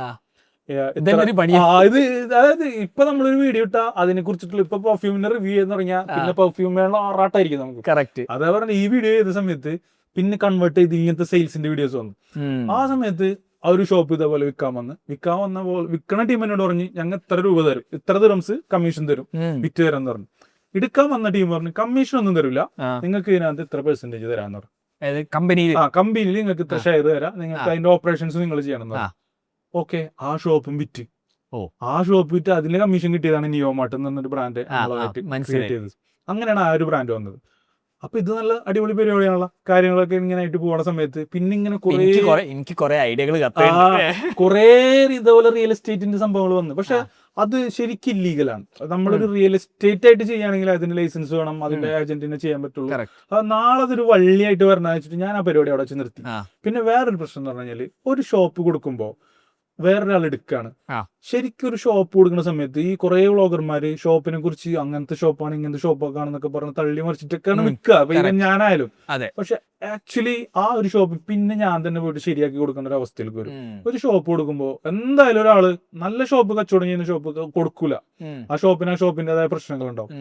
പിന്നെ നമുക്ക് അത്രയും വേണ്ടപ്പെട്ട ആളുകളോട് ഇന്ന പ്രശ്നങ്ങളാണ്, ഇത് ഇങ്ങനെ ചെയ്താൽ ശരിയാവും പറഞ്ഞിട്ട് നമ്മൾ കൊടുക്കാൻ തുടങ്ങി എന്നല്ലാതെ വേറെ വീഡിയോ സെറ്റ് ആക്കിയിട്ട് നിങ്ങൾക്ക് വേണം കൊടുക്കാം. പിന്നെ നമ്മൾ ഇങ്ങനത്തെ ഒരു വീഡിയോസ് ചെയ്യാറില്ല. പിന്നെ നാളെ ഇല്ലീഗൽ ആയിട്ടുള്ള ആക്ടിവിറ്റി ആണെന്ന് വെച്ചിട്ട് നമ്മളിപ്പോ ഒരു രാജ്യത്ത് ജീവിക്കുന്ന ആളല്ലേ, അപ്പൊ അത് വേണ്ടാന്ന് വെച്ചിട്ട് നമ്മളത് നിർത്തി. ഇപ്പൊ ഞാൻ വിളിക്കുന്നവരോട് പറയും ഞാനത് ചെയ്യില്ല, നിങ്ങൾ വേറെ ആരെങ്കിലും ചെയ്യിപ്പിച്ചു, അവിടെ എന്തെങ്കിലും പ്രശ്നങ്ങളുണ്ടെങ്കിൽ നമുക്ക് ക്ലിയർ ചെയ്യാന്ന് പറഞ്ഞിട്ട് നമ്മൾ ഇതാക്കി. അങ്ങനെ പോകുന്ന സമയത്ത് കൺസൾട്ടേഷൻ ഒരുപാട് വന്നു തുടങ്ങി, കൺസൾട്ടേഷൻ ചെയ്യാൻ തുടങ്ങി. അപ്പൊ ഞാൻ എന്താക്കി വീക്ക്ലി വൺസ് വിസിറ്റ് ചെയ്യാനുള്ള പരിപാടിയിൽ ഇങ്ങനെ പോകും. ആഴ്ചയിൽ ഒരു ദിവസം അവരുടെ ഷോപ്പിൽ ഒരു 1-2 മണിക്കൂർ സ്പെൻഡ് ചെയ്യും, അവർക്ക് വേണ്ട ട്രെയിനിങ് കൊടുക്കും, സെയിൽസും കാര്യങ്ങളൊക്കെ നോക്കും. ഇങ്ങനെ പോയിക്കൊണ്ടിരിക്കുകയാണ്. ഇങ്ങനെ നിൽക്കുമ്പോഴാണ് ഈ എക്സിറ്റോയിലേക്ക് വരുന്നത്. എക്സിറ്റ് ഇതേപോലെ അവർക്ക് പെട്ടെന്ന് 10 days കൊണ്ട് സെറ്റ് ചെയ്യാന്ന് പറഞ്ഞു. അപ്പൊ ഞാൻ നോക്കുമ്പോ എക്സിറ്റ് വിറ്റ ഷോപ്പല്ലേ, നിയോമാർട്ടാണ്. പിന്നെ ഞാൻ അതിൽ നിന്ന് മാറിയത്. നിയോമാർട്ടില് പിന്നെ ഒരു ഹോൾസെയിൽ സ്റ്റാർട്ട് ചെയ്തു. ഹോൾസെയിൽ സ്റ്റാർട്ട് ചെയ്ത സമയത്ത് നമുക്ക് ഹോൾസെയിലുമായിട്ട് ബന്ധപ്പെട്ട് കുറെ പ്രശ്നങ്ങൾ ഉണ്ടാവാൻ സാധ്യതയുള്ളതുകൊണ്ട് ഞാൻ ഹോൾസെയിൽ ഇല്ല എന്ന് പറഞ്ഞിട്ട് ഞാൻ അതിൽ നിന്ന് മാറിയിട്ട് ഞാൻ പിന്നെ എന്ത് ചെയ്ത് എക്സിറ്റോ എന്ന് പറഞ്ഞൊരു ബ്രാൻഡ് വന്ന സമയത്ത് ഞാൻ അതിലൊരു 10% പാർട്ണർഷിപ്പ് എന്നുള്ള രീതിയിൽ വന്നു. അതിൽ ഞാൻ ഷെയർ ഹോൾഡർ, ബ്രാൻഡിന്റെ ഷെയർ ഹോൾഡർ മാത്രമാണ്. ഞാൻ അതിന്റെ വേറെ കാര്യങ്ങളൊന്നും ഇൻവോൾവ് അല്ല. വിത്തൗട്ട് എനി ഇൻവെസ്റ്റ്മെന്റ് ഞാനൊന്നും ചെയ്തിട്ടില്ല. പക്ഷെ എനിക്ക് അതിനകത്ത് പെർസെന്റേജ് മനസ്സിലായി. നാളെ ഷോപ്പ് വിറ്റാൽ എനിക്ക് ഒരു 10% അവർ തരും. അപ്പൊ ഞാൻ ഓൾറെഡി അവരോട് പറഞ്ഞു ഞാനൊരു ആംസെറ്റ് എന്ന് പറഞ്ഞൊരു ബ്രാൻഡിന് പിന്നാലെ പോവാണ്. അപ്പൊ അവർക്ക് നിർബന്ധം ഞാൻ അതിൽ വേണമെന്നുള്ളത് കൊണ്ട് ഞാൻ അവരെ കൺസൾട്ടേഷൻ കാര്യങ്ങളൊക്കെ ചെയ്തു പോവാണ്. ഇങ്ങനെ പോയിക്കൊണ്ടിരിക്കുകയാണ്. അപ്പോഴാണ് ഒരുപാട് ആളുകൾ വിളിച്ചിട്ട് പറഞ്ഞത് ഒരുപാട് ജോബ് വേക്കൻസീസ് ഉണ്ട് ഞങ്ങളുടെ കയ്യിൽ, ജോബ് വേക്കൻസിയുടെ വീഡിയോ ചെയ്യുമെന്ന്. അപ്പൊ ഇൻസ്റ്റഗ്രാമിൽ ഏറ്റവും കൂടുതൽ റീച്ച് വരാനും ഒരുപാട് ഓഡിയൻസ് കിട്ടാനുള്ള ഒരു നല്ലൊരു സംഭവമാണ് ജോബ് വേക്കൻസി. ഈ ജോബ് വേക്കൻസി ചെയ്യാൻ തുടങ്ങിയപ്പോൾ ഓട്ടോമാറ്റിക് ഫോളോവേഴ്സ് കൂടുന്നുണ്ട്. ഒരുപാട് ജോബ്, നേരത്തെ പെർഫ്യൂമിന്റെ കഥ പറഞ്ഞ പോലെ പിന്നെ ഒരുപാട് ജോബ് വേക്കൻസിക്കാർ വരാൻ തുടങ്ങി. ഞങ്ങളടുത്തിന്റെ ജോബ് വേക്കൻസി ഇന്ന് ഇതുണ്ടെന്ന് പറഞ്ഞപ്പോ ഞാൻ ഇങ്ങനെ ചെയ്യും, ഫോളോവേഴ്സും വരുന്നുണ്ട്, കുറെ ജോബ് വേക്കൻസി പിന്നെ ഓരോരുത്തരും എനിക്ക് അയക്കും. ഇൻസ്റ്റഗ്രാമിൽ ഒരു സ്വഭാവമുണ്ട്, ഈ ജോബ് വേക്കൻസിയുടെ വീഡിയോ ഇടുന്ന സമയത്ത് പണിയൊന്നളെ. അതായത് ഈ റിക്രൂട്ട്മെന്റ് ഒക്കെ പറയുമ്പോൾ ചില അൽഗോരിതം മനുഷ്യക്കടത്തായിട്ട് തന്നെ കൺവേർട്ട് ചെയ്യും. അപ്പൊ നമ്മൾ ഇൻസ്റ്റാഗ്രാമിൽ ജോബ് വേക്കൻസി വിടുന്ന വീഡിയോക്കാർക്കൊക്കെ പണി കിട്ടാൻ തുടങ്ങി, പേജ് ബ്ലോക്ക് ആവാൻ തുടങ്ങി. അങ്ങനെ നമ്മളൊരു സുഹൃത്തുണ്ട്, റിയൽ കറക്ക് എന്ന് പറഞ്ഞൊരു കോഫി ഷോപ്പ്. അവന്റെ വീഡിയോ ഇട്ട സമയത്ത് എന്റെ ഇൻസ്റ്റാഗ്രാം ബ്ലോക്ക് ആക്കിക്കളോ. ഒരു കൊല്ലത്തിന് എനിക്ക് ലൈവ് പോകാൻ പറ്റില്ല, കുറെ കാര്യങ്ങൾ ബ്ലോക്ക് വന്നു, കുറെ ഫോളോവേഴ്സ് താഴെ പോകാൻ തുടങ്ങി. ആകെ ടെൻഷനായി. ആദ്യമായിട്ടാണ് നമ്മൾ ഇൻസ്റ്റാഗ്രാമിൽ ഇത്ര ഇതിൽ വന്നിട്ട് ഇങ്ങനെ ആയി പോണത്. അപ്പോ ഇതിനുള്ളൊരു പരിഹാരം എന്ന് പറഞ്ഞാലായിട്ട് ഒരുപാട് ആളുകൾ നമ്മളെ വിളിച്ചിട്ട് പറയുന്നുണ്ട് ജോബ് വേക്കൻസിയുടെ വീഡിയോ. അപ്പൊ നമ്മളിത് ചെയ്യാൻ പറ്റൂല എന്ന് പറയുമ്പോൾ ചില ആൾക്കാർക്ക് മനസ്സിലാവണില്ല നമ്മളിത്. അപ്പൊ ഞാൻ ജോബ് വേക്കൻസി ഉണ്ടെങ്കിൽ എന്ത് കളയാം, ഒരു ആപ്പ് അങ്ങോട്ട് തുടങ്ങിക്കളയാം. ഈ ആപ്പ് തുടങ്ങിയിട്ട് ഈ ഹൈപ്പർ മാർക്കറ്റുകളുടെ ജോബ് വേക്കൻസി ഇതിനകത്ത് ഇട്ടു, എന്നിട്ട് ആ ആപ്പിൽ കൂടെ അങ്ങനെ പോട്ടെ എന്നുള്ള മൈൻഡിൽ നിൽക്കുന്ന സമയത്ത് നമ്മൾ ഓൾറെഡി ആംസെറ്റിന്റെ പിറകിലുണ്ട്. ആംസെറ്റിലേക്ക് പറഞ്ഞിട്ടില്ല. ആക്ച്വലി ആംസെറ്റിലേക്ക് എങ്ങനെ എത്തുന്നത്? ആംസെറ്റിലേക്ക് എത്തണെന്ന് പറഞ്ഞു കഴിഞ്ഞാല് ഒരുപാട് ഹൈപ്പർ മാർക്കറ്റിലേക്ക് പോകുമ്പോൾ പ്രശ്നങ്ങൾ നമ്മൾ കണ്ടെന്ന് പറഞ്ഞില്ല, ഒരുപാട് പ്രശ്നങ്ങളുണ്ട്. ഈ പ്രശ്നത്തിന്റെ ഒക്കെ കറങ്ങി തിരിഞ്ഞ് അവസാനം വന്നെത്തണത് അവിടുത്തെ സ്റ്റാഫിലേക്കായിരിക്കും, അല്ലെങ്കിൽ അവിടുത്തെ ഒരു സിസ്റ്റത്തിലേക്കായിരിക്കും, അല്ലെങ്കിൽ ഒരു മാനേജ്മെന്റ് പ്രോബ്ലത്തിലേക്കായിരിക്കും.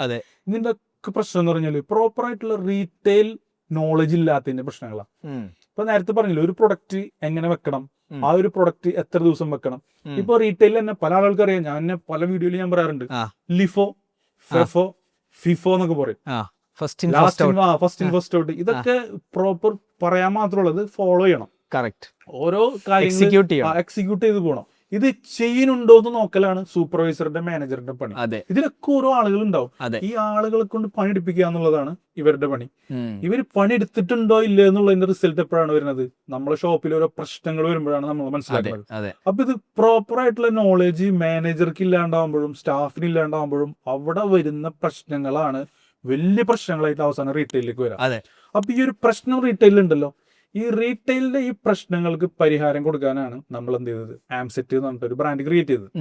ഈ ആംസെറ്റിലേക്ക് ആളുകൾ വരാൻ തുടങ്ങിയത് ഈ ഓണേഴ്സ് നമ്മളോട് പറയാൻ തുടങ്ങി, ആംസെറ്റിൽ പഠിച്ച ആളുകൾ ഉണ്ടെങ്കിൽ ഞങ്ങൾ അവർക്ക് ജോലി കൊടുക്കാം. ഒരു പ്രോബ്ലത്തിൽ നിന്ന് പ്രോബ്ലം വളരെ റെലവെന്റ് ആണെന്ന് മനസ്സിലാക്കി ആ പ്രോബ്ലത്തിനുള്ളൊരു സൊല്യൂഷൻ ആണ് ഈ ആംസെറ്റ് പരിപാടി. ഹൈപ്പർ മാർക്കറ്റ് ട്രെയിനിങ് എന്ന് പറയുമ്പോൾ നമ്മളിപ്പോ ഹൈപ്പർ മാർക്കറ്റിൽ ഇപ്പൊ എന്താ പഠിക്കാനുള്ളത്? പൊതുവെ പറയണ, ഞാൻ ഹൈപ്പർ മാർക്കറ്റിലേക്ക് ട്രെയിനിങ് കൊടുക്കും. ഹൈപ്പർ മാർക്കറ്റിൽ ഇപ്പൊ എന്താ പഠിക്കാനുള്ളത്? സെയിൽസിലേക്ക് എന്താ പഠിക്കാനുള്ളത്? എടുത്തു വെക്കണം. അതല്ലല്ലോ നമ്മളുള്ളൂ. ഹൈപ്പർ മാർക്കറ്റിന് എന്താണെന്ന് തന്നെ നമുക്ക് ഇപ്പൊ ഞാൻ ഈ പറഞ്ഞ പോലെ 3 ഡിപ്പാർട്ട്മെന്റ് ഉണ്ട്. ഈ ഡിപ്പാർട്ട്മെന്റിന്റെ അണ്ടറിൽ എന്തെല്ലാം കാര്യങ്ങൾ ഉണ്ടെന്ന് അറിയാം. ഡെഫിസിറ്റ് എന്ന് പറഞ്ഞ സാധനം ഉണ്ട്. അതായത് സ്റ്റോക്കിൽ ഇല്ലാത്തൊരു സാധനം വിറ്റുപോയാലും നാളെ അവിടെ റിപ്പോർട്ടിൽ വരും ഈ സാധനം എവിടെ. ഇൻവെന്ററി എന്ന് പറഞ്ഞ ഡിപ്പാർട്ട്മെന്റ് ഉണ്ട്. ഒരു ലോക ചൊറയാണ്. സ്റ്റോക്ക് ഔട്ട് ആയ സാധനം വിറ്റുപോയതുണ്ടാവും, സ്റ്റോക്കിൽ ഇല്ലാത്ത സാധനം വിറ്റുപോയതുണ്ടാവും. സ്റ്റോക്ക് ഉള്ള സാധനം വിൽക്കാണ്ട് കിടക്കുന്നുണ്ടാവും. ഇതൊക്കെ കണ്ടുപിടിക്കുന്ന ഡിപ്പാർട്ട്മെന്റുകളുണ്ട്. അതായത് ഇതിലൊക്കെ ഈ ഫിഗേഴ്സിന്റെ കളികളാണ്. ഓഡിറ്റേഴ്സ് വന്ന് പിടിക്കുന്ന സമയത്ത് ഇതൊക്കെ അവസാനം വരുന്നത് ആരിലേക്കാണെന്നറിയോ? സെയിൽസിലേക്കാണ്. അതെ, അവർക്ക് അതിനെ കുറിച്ചിട്ടുള്ള കൃത്യമായിട്ടുള്ള നോളേജ്. ഈ ഒരു പ്രൊഡക്റ്റിന് 6 മാസം അല്ലെങ്കിൽ 1 വർഷമാണ് ഷെൽഫ് ലൈഫ് എന്നുണ്ടെങ്കിൽ പെർട്ടിക്കുലർ പീരീഡിന് മുമ്പ് ഈ പ്രൊഡക്റ്റ് ഒന്ന് ഷെൽഫിലേക്ക് മാറണം, അല്ലെങ്കിൽ 1+1 ആക്കിയിട്ട് ഇത് വിറ്റ് തീർക്കണം, അല്ലെങ്കിൽ 50% ഓഫർ ഇടണം, അല്ലെങ്കിൽ ഇതിന് മുമ്പേ സപ്ലയറെ വിളിച്ചിട്ട് ഇത് റിട്ടേൺ കൊണ്ടുപോകാൻ പറയാം. ഇത് ഷെൽഫ് ലൈഫ് കഴിഞ്ഞാലും ഈ പ്രൊഡക്റ്റ് ഷെൽഫിൽ നിന്ന് പോയിട്ടില്ല എന്നുണ്ടെങ്കിൽ ഓൾറെഡി നമ്മളിത് പെയ്ഡ് ആയിരിക്കും. അല്ലെങ്കിൽ നമ്മളിത് 60 ഡേയ്സിന് ക്രെഡിറ്റ് മേടിച്ചതായിരിക്കും, അല്ലെങ്കിൽ 30 ഡേയ്സിന് ക്രെഡിറ്റ് മേടിച്ചതായിരിക്കും. ഇതിന്റെ ഉള്ളിൽ ഇത് വിറ്റ് പോകേണ്ട കഴിവ് ഇവരുടേതാണ്. അങ്ങനെ ഉണ്ടാവുന്ന നഷ്ടങ്ങള് സംഭവിക്കുന്നത് ആർക്കാ? ഈ ബ്രാൻഡിന്റെ ഓണേഴ്സിനാ, ഹൈപ്പർ മാർക്കറ്റിനാണ്. ഓട്ടോമാറ്റിക്കലി അവരെന്ത് ചിന്തിച്ച് സ്റ്റാഫിന്റെ മുകളിൽ ഇൻവെസ്റ്റ് ചെയ്യാം, എങ്ങനെ അവർക്ക് നോളജ് കൊടുത്തിട്ട് ഇൻവെസ്റ്റ് ചെയ്യാൻ തീരുമാനിച്ചു. അങ്ങനെയാണ് ആംസെറ്റ് എന്ന് പറഞ്ഞൊരു ഗ്യാപ്പ് അവിടെ ഉണ്ടെന്ന് മനസ്സിലായത്. ഈ പുറമെ കാണുന്ന ആളുകൾക്ക് സെയിൽസിലല്ലേ ജോലി എന്നുള്ളത് മാത്രമല്ല, ഇതിനകത്ത് കിടക്കുന്ന എല്ലാ സംഭവങ്ങളും ഞാൻ നേരത്തെ കാണിച്ചെന്ന നോട്ടിൽ A to Z കാര്യങ്ങൾ പറയുന്നുണ്ട്. ഒരു സൂപ്പർ മാർക്കറ്റിലേക്ക് ജോലിക്ക് വരുന്ന ആൾ അറിഞ്ഞിരിക്കേണ്ട എല്ലാ കാര്യം അവനക്ക് വേണ്ടിയിട്ട് എല്ലാം പഠിപ്പിച്ചിട്ടാണ് അവനെ വിടുന്നത്. പിന്നെ ആൾ സപ്പോർട്ട് കൊടുക്കുന്നുണ്ട്. അതാണ് ആംസെറ്റ്. അതായത് ഈ ആംസെറ്റ് എന്ന് പറഞ്ഞ പേരെങ്ങനെ വന്നെന്ന് ഷാന അന്ന് ചോദിച്ചില്ലേ? ആംസെറ്റ് ഇവനെങ്ങനെ ഈ ആംസെറ്റിലേക്ക് എത്താ? ഇത് പഠിച്ചാൽ അവൻ സെറ്റ് ആവണം. ഒരു ജോലി ഇല്ലാത്ത ഒരാളെ സംബന്ധിച്ചിടത്തോളം ഈസി ആയിട്ട് ജോലി കിട്ടുന്ന ഒരു മേഖലയാണ് റീറ്റെയിൽ. എല്ലാവരും ഇപ്പൊ ഗൾഫിലാണെങ്കിൽ ആദ്യം കൺസിഡർ ചെയ്യാവുന്ന കഫ്റ്റീരിയ, അല്ലെങ്കിൽ സംഭവം എല്ലാവരും പറയും ഹൈപ്പർ മാർക്കറ്റ് ജോലി, കഫ്റ്റീരിയ ജോലിയൊക്കെ ബുദ്ധിമുട്ടാണ്. പക്ഷെ ഒന്നുമില്ലാത്തവനെ സംബന്ധിച്ചിടത്തോളം ഇതൊരു എൻട്രി ജോബാണ്. ഒരു ഡൗട്ടും ഇല്ല. എന്നെ സംബന്ധിച്ചിടത്തോളം ഞാനൊരു എൻട്രി എന്നുള്ള ലെവലിലേക്ക് ലുലുവിൽ പോയ സമയത്ത് എന്റെ മുന്നിൽ വേറൊരു ജോലി ഇല്ല, എനിക്ക് ഓപ്പർച്യൂണിറ്റി അതിലാണ്. പക്ഷെ അതിൽ നിന്ന് ഞാൻ കയറി പോന്നതാണ്. എന്നെ പോലെ തന്നെയാണ് ആയിരക്കണക്കിന് ആളുകൾ പല ബ്രാൻഡിലും കയറി വരുന്നത്. സ്റ്റാർട്ടിങ് തുടങ്ങി എൻഡിലേക്ക് എത്താൻ പറ്റുന്ന ഒരു ഓപ്പർച്യൂണിറ്റി അതിനകത്തുണ്ട്. ആംസെറ്റിലേക്ക് വന്നാല് അവന്റെ ലൈഫ് സെറ്റ് ആവാന്നാണ്. ആംസെറ്റ് ഞാൻ സെറ്റായി എന്നവൻ ഇങ്ങനെ ആലോചിച്ചിരുന്ന് പറയണം. അതാണ് ആംസെറ്റ്, അങ്ങനെ ഒരു പേര് വന്നത്. പക്ഷെ ഈ ആംസെറ്റിൽ പഠിച്ച ആളുകൾക്കാണ് ജോലി കൊടുക്കാനായിട്ട് ആളുകൾ റെഡി ആവുന്നത്. അതായത് ബ്രാൻഡ് ഓണേഴ്സ് ഹൈപ്പർ മാർക്കറ്റിലെ ആളുകൾക്ക് സൂപ്പർ മാർക്കറ്റ് ജോലി കൊടുക്കാനായിട്ട് റെഡിയായി വരുന്നത് നമ്മളുടെ ബ്രാൻഡിൽ പഠിച്ചിട്ടുള്ള ആളുകൾക്ക് കൊടുക്കാൻ റെഡിയാണ്. ഇപ്പൊ കഴിഞ്ഞ ദിവസം വരെ ഒരു പ്രമുഖ ഹൈപ്പർ മാർക്കറ്റ് എന്നോട് പറഞ്ഞ് നിങ്ങളെ ബാച്ച് ഔട്ട് ആയിട്ടുള്ള ആരെങ്കിലും ഉണ്ടെങ്കിൽ ഇതേ നമ്മളെ നാളെ കൊല്ലത്ത് ഇന്റർവ്യൂ ഉണ്ട്, അങ്ങോട്ട് വിട്ടോട്ടാന്ന് പറഞ്ഞു. ഇത് ടെക് സ്റ്റാർട്ടപ്സ് പറയും IIT IIM ഉണ്ടെങ്കിൽ അത് എടുക്കുമെന്ന്. അതേപോലെ ചില ജോബ് ഡിസ്ക്രിപ്ഷനിലാണ് do you know Tally, do you knows SAP. അതേപോലെ നിങ്ങൾ ആംസെറ്റിലാണോ പഠിച്ചത്? ആക്ച്വലി അങ്ങനെ വന്നു തുടങ്ങി. അതെ, ഇപ്പൊ വന്നിട്ട് റിക്രൂട്ട്മെന്റ് കമ്പനിക്കാർ എന്നെ വിളിക്കാൻ തുടങ്ങി. അതായത് ഞങ്ങളടുത്ത് പിള്ളേരുണ്ട്, അവരിവിടെ റിക്രൂട്ട്മെന്റിന് വരുന്നുണ്ട്. ഹൈപ്പർ മാർക്കറ്റിലേക്ക് ഓപ്പർച്യൂണിറ്റീസ് ഉണ്ട്, നിങ്ങൾക്ക് അവർക്ക് ട്രെയിനിങ് കൊടുക്കാൻ പറ്റുമെന്ന്. ഒരുപാട് റിക്രൂട്ട്മെന്റ് കമ്പനികളായിട്ട് നമ്മൾ കണക്റ്റഡ് ആണ്, പല റിക്രൂട്ട്മെന്റ് കമ്പനികളായിട്ട് കണക്റ്റഡ് ആണ്. അതിൽ ട്രസ്റ്റഡ് ആയിട്ടുള്ള 2-3 ബ്രാൻഡുകളായിട്ട് ഞങ്ങൾ അസോസിയേറ്റ് ചെയ്യുന്നുണ്ട്.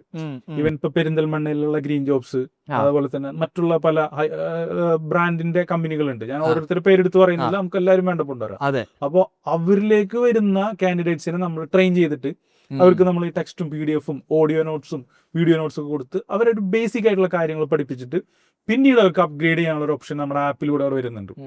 ബേസിക് ആയിട്ടുള്ള ഒരു എഡ്യൂക്കേഷൻ അവർക്ക് ഉണ്ടെങ്കിൽ, അത്യാവശ്യം +2 ഒക്കെ കഴിഞ്ഞ ഒരാളെ സംബന്ധിച്ചിടത്തോളം റീറ്റെയിലേക്ക് കരിയർ സ്റ്റാർട്ട് ചെയ്യുന്നുണ്ടെങ്കിൽ അവർക്ക് ഈസി ആയിട്ട് അവരെ നമുക്ക് പൊക്കിക്കൊണ്ടുപോകാനായിട്ട് പറ്റും. ഓക്കെ, അപ്പൊ നിങ്ങളെ ഇൻസ്റ്റാഗ്രാം ബ്ലോക്കായി. ബ്ലോക്ക് ആയപ്പോ നിങ്ങൾ ആപ്പ് ഹൈപ്പർ ജോബ്സ് എന്ന് പറഞ്ഞൊരു ആപ്പ് കഴിഞ്ഞ ദിവസം നമ്മൾ ലോഞ്ച് ചെയ്ത് ഹൈപ്പർ ജോബ്സ് എന്ന് പറഞ്ഞൊരു ആപ്പിനെ നമ്മൾ ചിന്തിച്ചു തുടങ്ങി. ഹൈപ്പർ ജോബ്സിൽ ഒരുപാട് വേക്കൻസികൾ നമുക്ക് എന്ത് ചെയ്യാൻ പറ്റും, പോസ്റ്റ് ചെയ്യാൻ പറ്റും. ഇപ്പൊ റീസെന്റ് നമ്മൾ ടെസ്റ്റ് റണ്ണുകൾ നടന്നുകൊണ്ടിരിക്കുകയാണ്. നമ്മുടെ ആംസെറ്റും ഹൈപ്പർ ജോബ്സും ഒരുമിച്ച് റണ്ണാവും. ഹൈപ്പർ ജോബ്സിൽ നമുക്ക് ഇടാൻ പറ്റും, കാരണം ഇൻസ്റ്റാഗ്രാമിന് പ്രശ്നമില്ലല്ലോ. എന്നിട്ട് ഇട്ടതിന് ശേഷം ഇൻസ്റ്റാഗ്രാമിൽ പറയും നിങ്ങൾ ഇന്ന ജോബ് വേക്കൻസി വേണമെങ്കിൽ ഹൈപ്പർ ജോബ്സിൽ അപ്ലൈ ചെയ്തോളാൻ പറയും.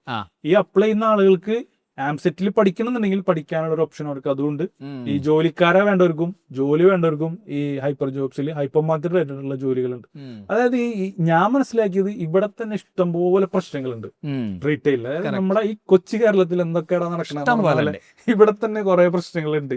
ഈ പ്രശ്നം തന്നെ പരിഹരിക്കാൻ നിന്ന് കഴിഞ്ഞാല് അത്യാവശ്യം സമയമെടുക്കും.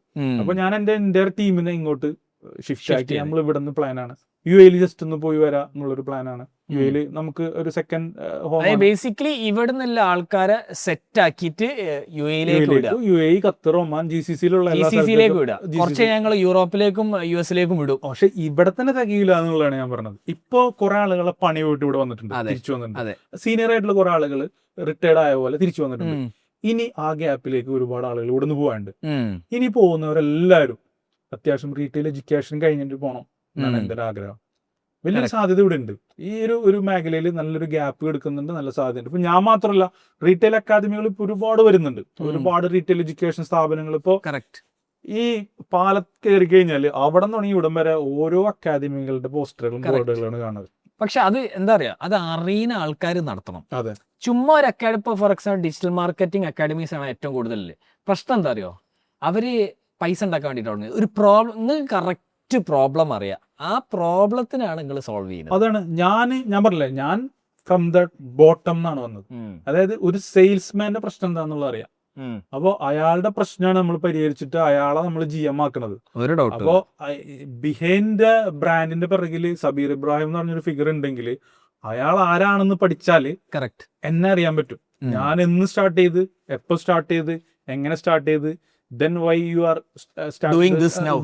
നിങ്ങൾ നിഷാണ്, അതായത് നിങ്ങൾ എല്ലാം കൂടി ചെയ്യാൻ നോക്കുന്നില്ല. നിങ്ങൾക്ക് വളരെ ക്ലിയറാ, ഹൈപ്പർ മാർക്കറ്റിലും സൂപ്പർ മാർക്കറ്റിലേക്കുള്ള ആൾക്കാരെ സെറ്റാക്കുക. ഓക്കെ, ഇതിനകത്ത് എനിക്ക് അറിയേണ്ടത്, നിങ്ങളിപ്പോൾ നിയോമാർട്ട് പറഞ്ഞു, ഡെക്സിറ്റോ പറഞ്ഞു, ക്വാളിറ്റി, ലുലു, നെസ്റ്റോ, ഇവിടെ ഒക്കെ നിങ്ങൾ തൊടാത്തൊരു ഏരിയ പറഞ്ഞാൽ ഇതിന്റെ ഇ-കൊമേഴ്സും ക്യുക്കമേഴ്സും. ഇപ്പൊ ക്യുക്കമേഴ്സിന്റെ കാലഘട്ടമാണല്ലോ.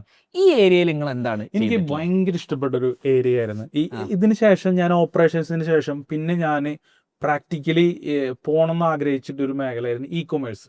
ആ ഇ-കൊമേഴ്സിനെ സംബന്ധിച്ചിടത്തോളം ശരിക്കും നമ്മളത് യൂസ് ചെയ്തൊരു സാഹചര്യം ഉണ്ടായിരുന്നു. എൻ്റെ ജീവിതത്തിൽ ഏറ്റവും കൂടുതൽ വലിയൊരു ടേണിങ് വന്നൊരു സംഭവം ഞാൻ പറഞ്ഞില്ല, വെർച്വൽ റിയാലിറ്റിയിൽ നമ്മൾ ഹൈപ്പർ മാർക്കറ്റ് സെറ്റ് ചെയ്യാൻ തുടങ്ങി എന്നുള്ളത് ഫ്യൂച്ചർ ഞാൻ കാണാൻ തുടങ്ങി. അതായത് നമ്മൾ ഒരുപാട് പൈസ ഇൻവെസ്റ്റ് ചെയ്തിട്ട് ഒരു വലിയൊരു ബിൽഡിംഗ് എടുത്ത് അതിൽ കുറെ ഷെൽഫ്, റാക്ക് കാര്യങ്ങളൊക്കെ സെറ്റ് ചെയ്തിട്ട് നമ്മൾ കച്ചവടം ചെയ്യാൻ പോവാണ്. അതിനേക്കാളൊക്കെ സിമ്പിൾ ആയിട്ട് നമുക്കൊരു ഡാർക്ക് സ്റ്റോർ വെച്ചിട്ട് നമുക്ക് നല്ലൊരു ഷോപ്പ് റൺ ചെയ്യാം വിത്ത് സപ്പോർട്ട് ഓഫ് സോഷ്യൽ മീഡിയ അല്ലെങ്കിൽ നമ്മുടെ ഇ-കൊമേഴ്സ്. അതിലേക്ക് ഞാൻ ചിന്തിച്ചിട്ടുണ്ട്. പക്ഷെ പ്രാക്ടിക്കലി ഞാനത് പ്രാക്ടീസ് ചെയ്തില്ല. വൺസ് ഞാനത് ക്ലോസ് ചെയ്ത് വെച്ചിട്ടാണ്. എപ്പോഴെങ്കിലും നിങ്ങൾക്ക് കേൾക്കാം നമ്മളൊരു ഇ-കൊമേഴ്സ് സ്ഥാപനമായിട്ട് അസോസിയേറ്റ് ചെയ്യുന്നതോ അല്ലെങ്കിൽ നമ്മുടെ ഇത് വരുന്നതോ ഒക്കെ ആയിട്ട് കേൾക്കാം. നമ്മുടെ പെട്ടിയിലുണ്ട് സാധനം, പെട്ടിയിലുണ്ട് ഇ-കൊമേഴ്സ്. ഞാൻ ആക്ച്വലി ഖത്തറിൽ പോയിരുന്നു. ഖത്തറിൽ ഐറ മിനി മാർട്ടിന്റെ അൽഖോറിലൊരു ഗ്രോസറി ഉണ്ട്. എനിക്കൊന്ന് 3-4 ഷട്ടറിന്റെ ഗ്രോസറി കഴിക്കും. അതിന് വാട്സാപ്പ് മാത്രം വെച്ചിട്ട് 100 ഓർഡർ പെർ ഡേ ചെയ്യും. ഇപ്പൊ ഈ എക്സിറ്റോ ഉണ്ടല്ലോ, എക്സിറ്റോ അതേപോലെ തന്നെ നിയോമാർട്ട്, ഈ നിയർ ബൈ താമസക്കാരുണ്ട്. അവരെ സംബന്ധിച്ചിടത്തോളം പെട്ടെന്ന് ഷോപ്പിലേക്ക് വന്നിട്ട് പർച്ചേസ് ചെയ്യാനുള്ള ബുദ്ധിമുട്ടുണ്ട്.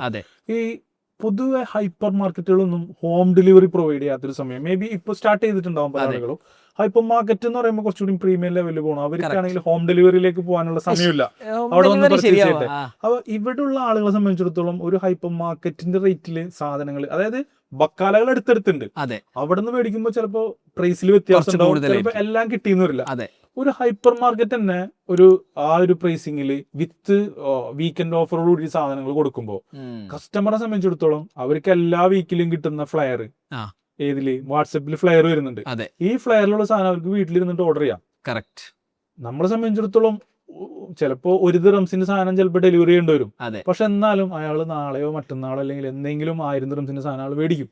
മിനിമം ഓർഡർ വാല്യൂ ഇട്ടാലും മതി, കിട്ടും. നിങ്ങൾ മിനിമത്തിൽ ഇത്ര വാങ്ങിച്ചാലേ നമ്മൾ ഡെലിവറി ചെയ്യുള്ളൂ. അതെ. നാളെ ഇതേപോലെ ഏതെങ്കിലും ഒരു സാഹചര്യത്തിൽ എന്തെങ്കിലും ഒരു സിറ്റുവേഷൻ വരികയാണ്, കൊറോണ അല്ലെങ്കിൽ ബ്ലോക്ക് ആവുന്ന സമയത്ത് ഇത് നമ്മളെ തന്നെ നല്ല ഓർക്കുള്ളൂ. കറക്റ്റ്, ഒരു ഡൗട്ടും ഇല്ല.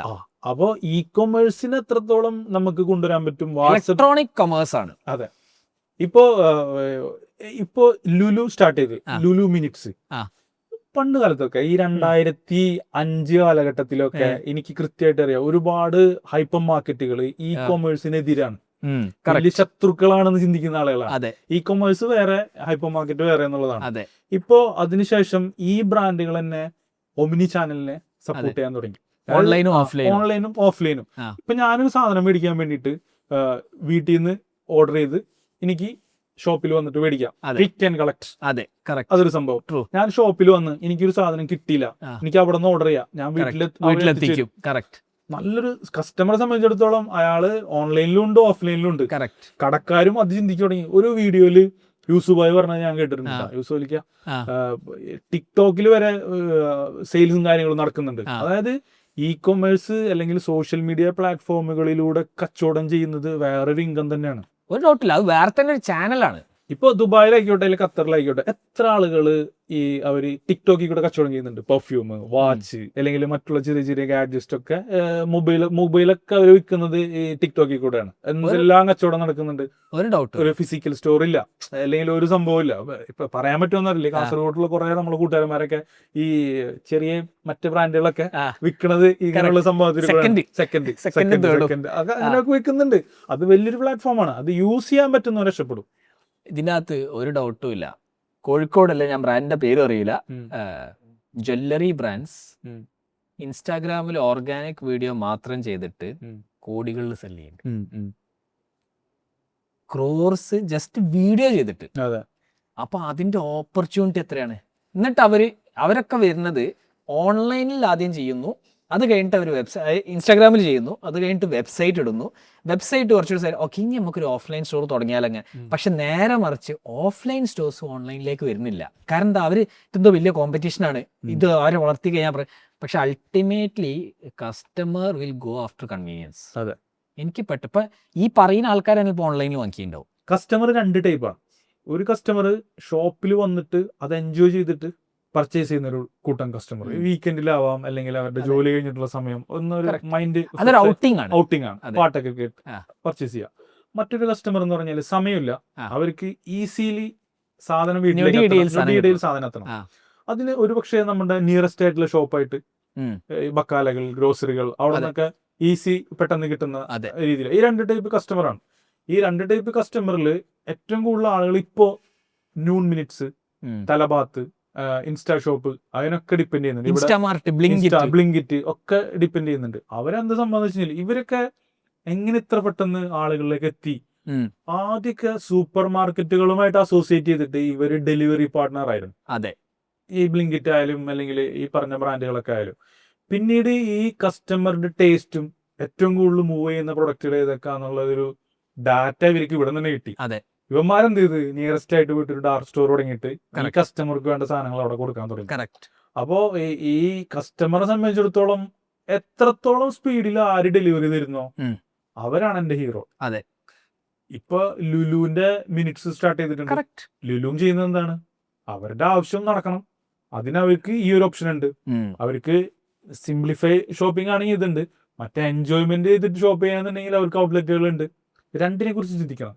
കറക്റ്റ്. കാലം പോകുന്നതിനനുസരിച്ച് നമ്മൾ പറഞ്ഞിട്ടില്ല, നാടോടുമ്പോ നടുവേ ഓടണം എന്ന് പറഞ്ഞ പോലെ നമ്മളെ കയ്യിലൊരു ഫിസിക്കൽ ഷോപ്പ് ഉണ്ട്. ഞാൻ ഓൺലൈൻ ചെയ്യൂലെന്ന് പറഞ്ഞിട്ട് വാശി പിടിച്ചിരുന്നിട്ട് ഒരു കാര്യമില്ല. രണ്ടും ചെയ്യണം. ഒപ്പം നമ്മുടെ ബ്രാൻഡിനെ നല്ല രീതിയിൽ നമ്മൾ ഇൻസ്റ്റാഗ്രാമിലായാലും സോഷ്യൽ മീഡിയയിലും ഇട്ടിട്ട് പ്രൊമോട്ട് ചെയ്യണം, പൊളിക്കണം. അല്ലാതെ നിങ്ങൾ അത് ചെയ്യാൻ അറിയാൻ വന്ന് ചെയ്യും. ലുലു കറക്റ്റ് ടൈമിലാണ് ചിന്തിച്ചത്. ലുലുവിന്റെ റീസെന്റ് ലോഞ്ച് ചെയ്ത ലുലു മിനിറ്റ്സ് നിങ്ങൾ പറയുമ്പോഴാണ് ഞാൻ അറിയുന്നത്. സൗദിയിലും UAE-യിലൊക്കെ നമ്മൾ ഇപ്പൊ കഴിഞ്ഞ ദിവസം ഞാൻ വീഡിയോയിൽ കണ്ടതാ. കസ്റ്റമറെ സംബന്ധിച്ചിടത്തോളം ഇങ്ങനെയുള്ള ഒരു ബ്രാൻഡ് ഈ ഒരു സംഭവമായിട്ട് വരുന്ന സമയത്ത് ഞാൻ ഫസ്റ്റ് ചോയ്സ് ചിലപ്പോ അതിലേക്ക് തിരഞ്ഞെടുക്കും. ബ്രാൻഡാണ്. ആ ഒരു ബ്രാൻഡിൽ എനിക്ക് വേണ്ട സാധനങ്ങൾ ഓൾറെഡി കിട്ടും. അപ്പൊ എനിക്ക് അതിനകത്ത് പർച്ചേസ് ചെയ്യാം. അതും 5 മിനിറ്റ്സിൽ അല്ലെങ്കിൽ ഇത്ര മിനിറ്റ്സിൽ 10 മിനിറ്റ്സിൽ എനിക്ക് കിട്ടുന്നുണ്ടെങ്കിൽ ഞാൻ വേറൊരു ബ്രാൻഡിനെ കുറിച്ച് ചിന്തിക്കണ്ട. അവര് തന്നെ മറ്റുള്ള ബ്രാൻഡായിട്ട് കോമ്പറ്റീറ്റ് ചെയ്തോളൂ. അല്ല, കാരണം ഇപ്പൊ ഞാൻ മനസ്സിലാക്കണം അതിനുള്ള ഇൻഫ്രാസ്ട്രക്ചറും ബിൽട്ടാ. അതായത് ഇപ്പൊ ലോജിസ്റ്റിക്സ് പാർട്ട്നേഴ്സ് 10 മിനിറ്റിനോട് എങ്ങനെ ഡെലിവറി ചെയ്യണോ അത് ഡെലിവറി ചെയ്യാനുള്ള ഇൻഫ്ര റെഡിയാ. ഇപ്പോ കഴിഞ്ഞ ദിവസം ഞാൻ ലിങ്ക്ഡിനിൽ കണ്ടൊരു പോസ്റ്റ് ഉണ്ട്, എങ്ങനെയാണ് ഇവർ ഈ മിനിറ്റ്സിൽ ഡെലിവറി പോകണമെന്നുള്ളത്. അവര് സെറ്റ് ചെയ്ത് വെച്ചേക്കാണ്. ഇവരെടുത്തൊരു ഡാറ്റ ഉണ്ട്, ഫാസ്റ്റ് മൂവിങ് ആയിട്ട് പോകുന്ന ഇത്ര SKU അവരവിടെ ഫസ്റ്റിൽ തന്നെ വെച്ചേക്കാണ്. അവർക്കറിയാം ഈ സാധനം ഇപ്പൊ പോകുന്നുള്ളത്. അവര് റെഡിയാ, വരിക, കൊടുക്കുക, പോവാ, ടപ്പ പരിപാടി. ഈ ഡാർക്ക് സ്റ്റോറിൽ അങ്ങനെയാണ് സെറ്റപ്പ് ചെയ്തേക്കുന്നത്. ഡാർക്ക് സ്റ്റോറിൽ ഓരോ ഏരിയക്ക്, അതായത് ഡാർക്ക് സ്റ്റോറിൽ ഓൾറെഡി സെറ്റ് ചെയ്ത് വെച്ചിരിക്കുന്നത് ഏറ്റവും കൂടുതൽ മൂവ് ചെയ്യുന്ന പ്രൊഡക്റ്റ് മാത്രം വെക്കുന്ന ഒരു സംഭവമായിട്ടാണ്. അതിനകത്ത് തന്നെ സെറ്റ് ചെയ്ത് വെച്ചിരിക്കുന്നത് ഈ ഫാസ്റ്റ് മൂവിങ് ആയിട്ടുള്ള പ്രൊഡക്റ്റിനെ അവർക്ക് പെട്ടെന്ന് കൊണ്ടുപോയി കൊടുക്കാൻ പറ്റുന്ന രീതിയിലും, പിന്നെ ഇവന്മാർക്ക് കറക്റ്റ് ഷോർട്ട് കട്ടും കാര്യങ്ങളൊക്കെ റൈഡേഴ്സിന് അറിയാൻ പറ്റും. എത്ര പെട്ടെന്ന് ആദ്യം കൊടുക്കണോ അവരാണ് യഥാർത്ഥ ഹീറോസ്. അല്ല, അതിൻ്റെ അകത്ത് ഒരു സാധനം കൂടി ഉണ്ട്. യെസ്, കൺവീനിയൻസ് പ്രിഫർ ചെയ്യുന്ന കസ്റ്റമേഴ്സ് ഉണ്ട്. പക്ഷെ ഇപ്പോഴും മെജോറിറ്റി അല്ലെങ്കിൽ 80% മുകളിലുള്ള കസ്റ്റമേഴ്സും അവർ പ്രിഫർ ചെയ്യുന്ന പുറത്തു പോയി. നിങ്ങൾ പറഞ്ഞ പോലെ അതൊരു ഔട്ടിംഗ് ആണ്. അപ്പൊ ഇത് രണ്ടും ചെയ്ത് കഴിഞ്ഞാൽ നിങ്ങൾക്ക് സ്പീഡായിട്ട് സാധനം വേണോ, ഞങ്ങൾ നിങ്ങൾക്ക് ഇനി ഔട്ടിംഗ് പോലെ വരണോ, അതുണ്ട്. ഇത് രണ്ടും ക്ലബ് ഒമ്നി ചാനൽ വന്നു കഴിഞ്ഞാൽ സോ പ്രശ്നം സംഭവിക്കുന്നത് ഈ ഓഫ്ലൈനുകാര് ഓൺലൈൻ നമുക്ക് ചേറ്റും, ഓൺലൈൻ നമ്മളെ ശത്രുക്കളാണ് വിചാരിച്ചിരിക്കുന്നത്. അങ്ങനെ ആയിരുന്നു. അതായത് ഒരു പർട്ടിക്കുലർ കാലഘട്ടം വരെ ഈ ഓൺലൈനിനെ എതിർത്തിരുന്ന ബ്രാൻഡുകളാണ് ഇന്ന് അതിലെങ്ങനെ Online champion ചാമ്പ്യൻ ആവാൻ വേണ്ടി നോക്കുന്നത് എന്നുള്ളത്. അത് ആ ഒരു കാലഘട്ടത്തിന്റെ ഗ്യാപ്പായിരുന്നു. ആ സമയത്ത് അതായിരുന്നു ശരി. അതായത് നമ്മുടെ ഷോപ്പിലേക്ക് കസ്റ്റമർ വന്നാൽ തന്നെ നമ്മളുടെ പ്രൊഡക്റ്റ് മൂവ് ചെയ്യുള്ളൂ. ഈ ഒരു പ്രൊഡക്റ്റ് കണ്ട് ആ ഒരു പ്രൊഡക്റ്റിലേക്ക് പോയി. ഇപ്പോ ക്രോസ് മെർച്ചൻഡൈസിംഗ് എന്ന് പറഞ്ഞൊരു സംഭവം. ക്രോസ് മെർച്ചൻഡൈസിംഗ് എന്റെ മോൻ ചെയ്തിട്ട് 1 മില്യൺ അടിച്ച വീഡിയോ ഉണ്ട്. Cross selling cross merchandising. ഇപ്പോ ഒരു പച്ചക്കറിയുടെ അടുത്ത് ഒരു പീലർ വെച്ചിട്ടുള്ള ഒരു വീഡിയോ. അത് കാണുമ്പോ ഇത് മേടിക്കാനുള്ള ഒരു ഇത്. ചായപ്പൊടി കാണുമ്പോ പഞ്ചസാര മേടിക്കാനുള്ള ഒരു സംഭവം, പൽപ്പൊടി. അങ്ങനെ ഒരു സംഭവം വരുന്നുണ്ടല്ലോ. ഈ ഷോപ്പിൽ പോയാലേ ഇതൊക്കെ നടക്കുള്ളൂ. അത് നമ്മളെ പെട്ടെന്ന് ഓർമ്മിപ്പിക്കും. നമ്മളെ ആ ഒരു മൊബൈൽ മേടിക്കുമ്പോ കേസ് മേടിക്കാൻ ഓർമ്മിപ്പിക്കുന്നു, ചാർജർ ഇല്ല ഇപ്പൊ ചാർജർ മേടിക്കാൻ ഓർമ്മിപ്പിക്കും. ഇതൊക്കെ കണക്റ്റഡ് ആയിട്ട് ഷോപ്പിലേക്ക് ഫിസിക്കലി ചെല്ലുമ്പോ കുറച്ചും കൂടി സെയിൽ വോളിയം കൂടും. പിന്നെ ഈ ബാസ്കറ്റ് നമ്മളെ കയ്യിൽ കിട്ടുമ്പോ ഓട്ടോമാറ്റിക്കലി നമ്മൾ ഓരോന്നോരോന്നായിട്ട് എടുത്തിടും. അതിൽ കൂടെ പാട്ട് കേൾക്കുമ്പോ നല്ല മൂഡ് ക്രിയേറ്റ് ചെയ്ത് നല്ല പാട്ടൊക്കെ ഇട്ട് സാധനങ്ങൾ മേടിക്കും. ചില പറയാറില്ലേ ഈ ക്ലോക്ക് ഉണ്ടാവില്ല എന്നും, അതേപോലെ തന്നെ വിൻഡോ. ഇപ്പൊ എല്ലാരും ക്ലോക്കും വിൻഡോ ഒക്കെ ഉണ്ട് കേട്ടോ. അതൊക്കെ വേറൊരു സംഭവം. മുമ്പത്തെ ഒരു കൺസെപ്റ്റ് അതൊക്കെ ആയിരുന്നെങ്കിലും കൂടി കസ്റ്റമറിന് അറിയാം എന്താണ് അവരുടെ ആവശ്യമെന്നും അവർക്ക് എന്താണ് വേണ്ടതെന്നും എങ്ങനെ ഷോപ്പ് ചെയ്യണം എന്നൊക്കെയുള്ള നമ്മളൊരു ഓപ്ഷൻ ഉണ്ടാക്കി കൊടുത്താൽ മതി. നമ്മളൊരു ഓപ്ഷൻ ഉണ്ടാക്കി കൊടുക്കുമ്പോൾ കസ്റ്റമർ എന്തെല്ലാം വേണം അത് നമ്മൾ കൊടുക്കാൻ തയ്യാറാവും. അവർക്ക് ഓൺലൈൻ ഉണ്ടെങ്കിൽ ഓൺലൈനും കൊടുക്കണം, ഓഫ്ലൈൻ ഉണ്ടെങ്കിൽ ഓഫ്ലൈനും കൊടുക്കണം. കസ്റ്റമർ ഈസ് കിങ് എന്നുള്ളതും അതിന്റെ റേറ്റ് ആണ്. കസ്റ്റമർ നമ്മൾ അവർക്ക് വേണ്ടിയിട്ട് നമ്മളിപ്പോ റെഡി ടു സെർവ് യു അല്ലെങ്കിൽ മേ ഐ ഹെൽപ്പ് യു ഇത് ചെയ്യാൻ റെഡി ആയി നിന്നിട്ട് ഒരു കസ്റ്റമർ വരുമ്പോ കൈ കെട്ടി നിന്നിട്ട് അവിടെ ഒന്നുമില്ല അല്ലെങ്കിൽ ഇതൊന്നുമില്ല. അവിടെയാണ് പല സൂപ്പർ മാർക്കറ്റിലും ഓണേഴ്സ് നേരിടുന്ന ഒരു പ്രശ്നം. സൂപ്പർ മാർക്കറ്റിലെ സ്റ്റാഫിന് എങ്ങനെയെങ്കിലും 6 മണിയായി പോകണം അല്ലെങ്കിൽ 7 മണിയായി പോകണം എന്ന് ചിന്തിക്കുന്നതിനേക്കാൾ അപ്പുറം നമ്മൾ പറഞ്ഞില്ലേ നമ്മൾ ചെയ്യുന്ന ജോലി ആസ്വദിച്ച് ചെയ്യാനായിട്ട് പറ്റിക്കഴിഞ്ഞാല് അവരുടെ ജോലി ചെയ്യുന്ന പോലെ തോന്നൂല. അവർക്ക് അതിനകത്തൊരു ഒരു എൻജോയ്മെന്റ് കണ്ടെത്താൻ പറ്റുകയാണെന്നുണ്ടെങ്കിൽ ഇപ്പൊ ചില ബ്രാൻഡഡ് ഷോപ്പിന്റെ ഔട്ട്ലെറ്റിലൊക്കെ പോയി കഴിഞ്ഞാല് അവിടെ സ്റ്റാഫ് യൂസ് ചെയ്യുന്ന കോസ്റ്റ്യൂംസ് വളരെ ഫ്രീഡം. ചില ഷോപ്പിലൊക്കെ ഒരു സ്ട്രിക്ട്നെസ് ഉണ്ടാവും, ഇന്നത് ധരിക്കാൻ പാടുള്ളൂ. പക്ഷെ ഈ ഷോപ്പിൽ വരുമ്പോ കാണാം ഇവര് വളരെ ഫ്രീക്ക് ആയിട്ട് അവർക്ക് അങ്ങനെ അവിടെ കിട്ടും. അതായത് അങ്ങനെയാണ്, ഫ്രീഡം വേണം. ഇപ്പോഴത്തെ കാലഘട്ടത്തില് ഈ സൂപ്പർ മാർക്കറ്റിൽ ജോലി ചെയ്യാനൊന്നും പിള്ളേരധികം തയ്യാറായിട്ട് വരുന്നില്ല. എന്നാൽ ചില സ്ഥലത്ത് ചില ആളുകൾ ജോലി ചെയ്യുന്നത് കാണാം. ഞാനൊരിക്കൽ ഒരുത്തന്റെ അടുത്ത് ചോദിച്ചു, നീ എന്തുകൊണ്ടാണ് ഈ സൂപ്പർ മാർക്കറ്റിൽ ഒന്ന് ജോലി ചെയ്യുന്നതെന്ന് വെച്ചപ്പോ അവൻ എന്നോട് പറഞ്ഞത്, കൂടിപ്പോയാലും 2 കൊല്ലം ജോലി ചെയ്യണം, എന്റെ ലക്ഷ്യം KTM ഡ്യൂക്ക് മേടിക്കാന്നാ. ഞാനൊരു വീഡിയോ ചെയ്തിട്ടുണ്ട് ഓൾറെഡി. അവനെ വെച്ചിട്ട് അവൻ ഇപ്പോഴും ഒരു സ്ഥാപനത്തിൽ വർക്ക് ചെയ്തിട്ടുണ്ട്. അവൻ എന്നിട്ട് ആ KTM ഡ്യൂക്ക് വാടിച്ചിട്ട് ഇങ്ങനെ മറ്റേ കർട്ടൻ ബുക്കണ ഒരു വീഡിയോ ഞാൻ ഇട്ടിട്ടുണ്ട്. അവനത് അവിടെ ജോലി ചെയ്യുകയും ചെയ്ത് ഡ്യൂക്ക് മേടിക്കുകയും ചെയ്ത്. ഡ്യൂക്ക് മേടിച്ചപ്പോ അവന്റെ ഒരു പ്രശ്നം തീർന്നു. പിന്നെ അവൻ തിരിച്ച് ചിന്തിച്ച് ഇനി വരണം, ഇനി അവൻ ചിലപ്പോ ഐഫോൺ മേടിക്കാനായിരിക്കും. അപ്പൊ അവൻ ഇപ്പോഴും വർക്ക് ചെയ്യുന്നുണ്ട്.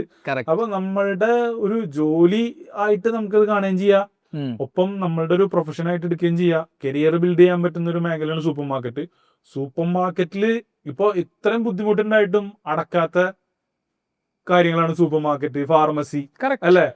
അവിടെ എപ്പോഴും അവിടെ കാലത്തിനനുസരിച്ച് കോലം മാറണേ ഉള്ളൂ. നിങ്ങൾ മൊത്തത്തിൽ പൂട്ടിക്കെട്ടണമെന്നല്ല. കോലം മാറിയിട്ടില്ലെങ്കിൽ ചില ആളുകൾ ഇപ്പോഴും വാശി പിടിച്ചേക്കുന്നുണ്ട്, ഞങ്ങൾ ഓൺലൈൻ ചെയ്യൂല. അല്ലെങ്കിൽ ചിലവരോട് ചോദിച്ചപ്പോ എനിക്ക് ഇൻസ്റ്റാഗ്രാം ഒന്നുമില്ല.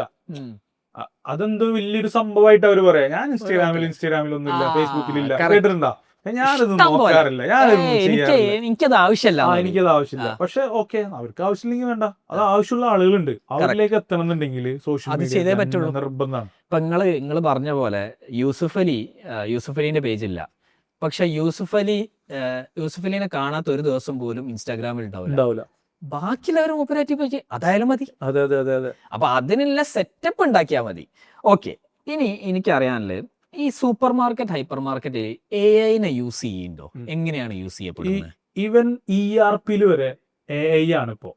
കഴിഞ്ഞ ദിവസം നമ്മുടെ പ്രോഗ്രാമിന് പോയ സമയത്ത്, നമ്മുടെ എക്സ്പോയിൽ പോയ സമയത്ത്, റീറ്റെയിൽ എക്സ്പോ, ഞാനൊരു സോഫ്റ്റ്വെയർ പരിചയപ്പെട്ടു. അത് ഏത് സോഫ്റ്റ്വെയർ ആണ് ഞാൻ പറയുന്നില്ല, കാരണം ഇപ്പൊ ഒട്ടുമിക്ക സോഫ്റ്റ്വെയറിലൊക്കെ AI-നെ ഇന്റഗ്രേറ്റ് ചെയ്തിട്ടുണ്ട്. ഒരു സ്റ്റാഫിന്റെ A to Z കാര്യങ്ങള്, ഇവൻ അവന്റെ ടാസ്ക് വരെ ERP ഇപ്പൊ കൺട്രോൾ ചെയ്യാനായിട്ട് പറ്റും. എനിക്ക് നേരത്തെ ഒരു ജോലി നഷ്ടപ്പെട്ടതിന്റെ കാരണം ഞാൻ പറഞ്ഞ ഒരു JD എനിക്ക് കൃത്യമായിട്ട് കിട്ടില്ല.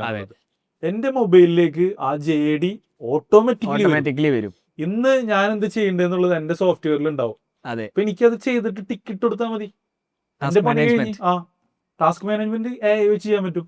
ഈവൻ കസ്റ്റമറിന് AI വെച്ചിട്ട് യൂസ് ചെയ്യാൻ പറ്റും. കസ്റ്റമർ കടയിലേക്ക് കയറി വരികയാണ്, വലിയൊരു ഷോപ്പാണെന്നുണ്ടെങ്കിൽ, ഫോർ എക്സാമ്പിൾ ജീരക എവിടെ ഇരിക്കണേ എന്നുള്ളത് കസ്റ്റമറിന് AI വെച്ചിട്ട് ഫൈൻഡ് ഔട്ട് ചെയ്യാൻ പറ്റുകയാണെങ്കിൽ അതെ, സുഖമാണ്. കറക്റ്റ്. AIക്ക് എവിടെ റോൾ ഉണ്ട്.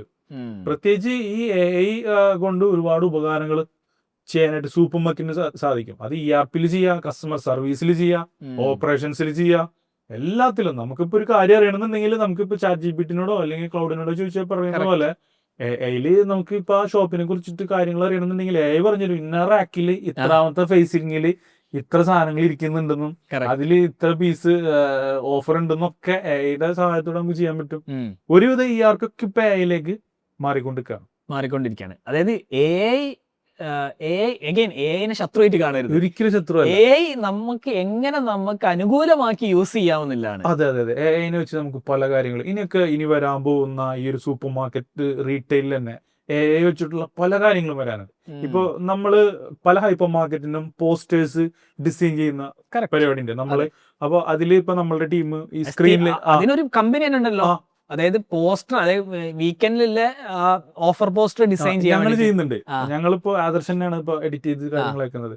ഈ ഇപ്പൊ ഒരു പുതിയൊരു AI-നെ വെച്ചിട്ട് ഇപ്പൊ ദൃശ്യത്തിന്റെ സിനിമ ഇറങ്ങിയ സമയത്ത് സ്ക്രീനിലേക്ക് മോഹൻലാലും ഒന്ന് പർച്ചേസ് ചെയ്യുന്ന ഒരു AI-നെ ഉണ്ടാക്കി കൊടുത്ത്, ഇതേപോലെ ഓരോ സംഭവങ്ങൾ ക്രിയേറ്റീവ് ആയിട്ട് നമുക്ക് ചെയ്യാൻ പറ്റും. പോസ്റ്റേഴ്സ് യൂസ് ചെയ്യാൻ പറ്റും. 360 ആ പ്രൊഡക്റ്റിനെ കുറിച്ച് നമുക്ക് കാണിച്ചു കൊടുക്കാൻ പറ്റും.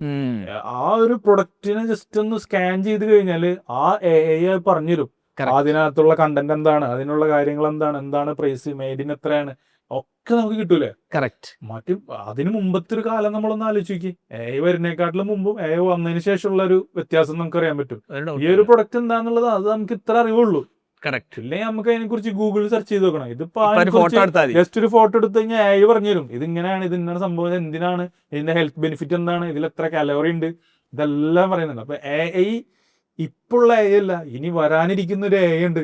അത് വെറും ഡബിൾ AI ആയിരിക്കും. അത് അല്ല, ഇതിന്റെ ഏറ്റവും ഈസിയസ്റ്റ് തിങ് മനസ്സിലാക്കാൻ പറ്റുന്നത്, നമ്മൾ ഇ-കൊമേഴ്സിൽ പ്രൊഡക്റ്റ് അപ്ലോഡ് ചെയ്യണം. ഫാസ്റ്റ് ഫാഷൻ, ഞങ്ങളൊരു ഫാസ്റ്റ് ഫാഷൻ ബ്രാൻഡിന് വേണ്ടി ഇ-കൊമേഴ്സ് ചെയ്യുന്നുണ്ട്. അതിന്റെ അകത്ത് എല്ലാ ആഴ്ചയും 100 പ്രൊഡക്ട്സ് വെച്ച് കയറും. ഈ 100 പ്രൊഡക്ട്സിന്റെ ഫോട്ടോഷൂട്ട് ചെയ്യണമെങ്കിൽ എത്ര കാശാവും? അതെ അതെ അതെ അതെ, തീർച്ചയായിട്ടും. 100 പ്രൊഡക്ട്സിന് മിനിമം 5000 വെച്ച് ഒരു പ്രൊഡക്റ്റ് കൂട്ടിക്കോളി. You are talking about 5 lakh rupees. നേരെ മറിച്ച് ഞാനിപ്പം ചെയ്യുന്നത് എന്താ അറിയോ, നേരെ ആ പ്രൊഡക്റ്റ് ലിസ്റ്റിലിടും, ഒരു ഫോട്ടോ എടുക്കും, AI-ലിടും, ആ AI 5 ഇമേജും ഒരു വീഡിയോ ഉണ്ടാക്കി എടുത്തു തരും. എന്തൊക്കെ ലാഭം, സമയം, പണം, അല്ലേ? അതൊക്കെ നമുക്ക് അതിനകത്ത് AI-നെ വെച്ചിട്ട് ചെയ്യാൻ പറ്റും. കറക്റ്റ്. എനിവേസ്, എനിക്ക് തോന്നുന്നു ഇവിടെ വെച്ചിട്ട് നമുക്കിത് വൈൻഡ് അപ്പ് ചെയ്യാം. പ്രോബബ്ലി നമ്മൾക്കൊരു പ്രൊജക്ട് ഒരുമിച്ച് ചെയ്യാന്ന് ഞാൻ വിചാരിക്കുന്നു ഏതെങ്കിലും ഒരു കാലത്ത്. Thank you very much for coming to ecom show.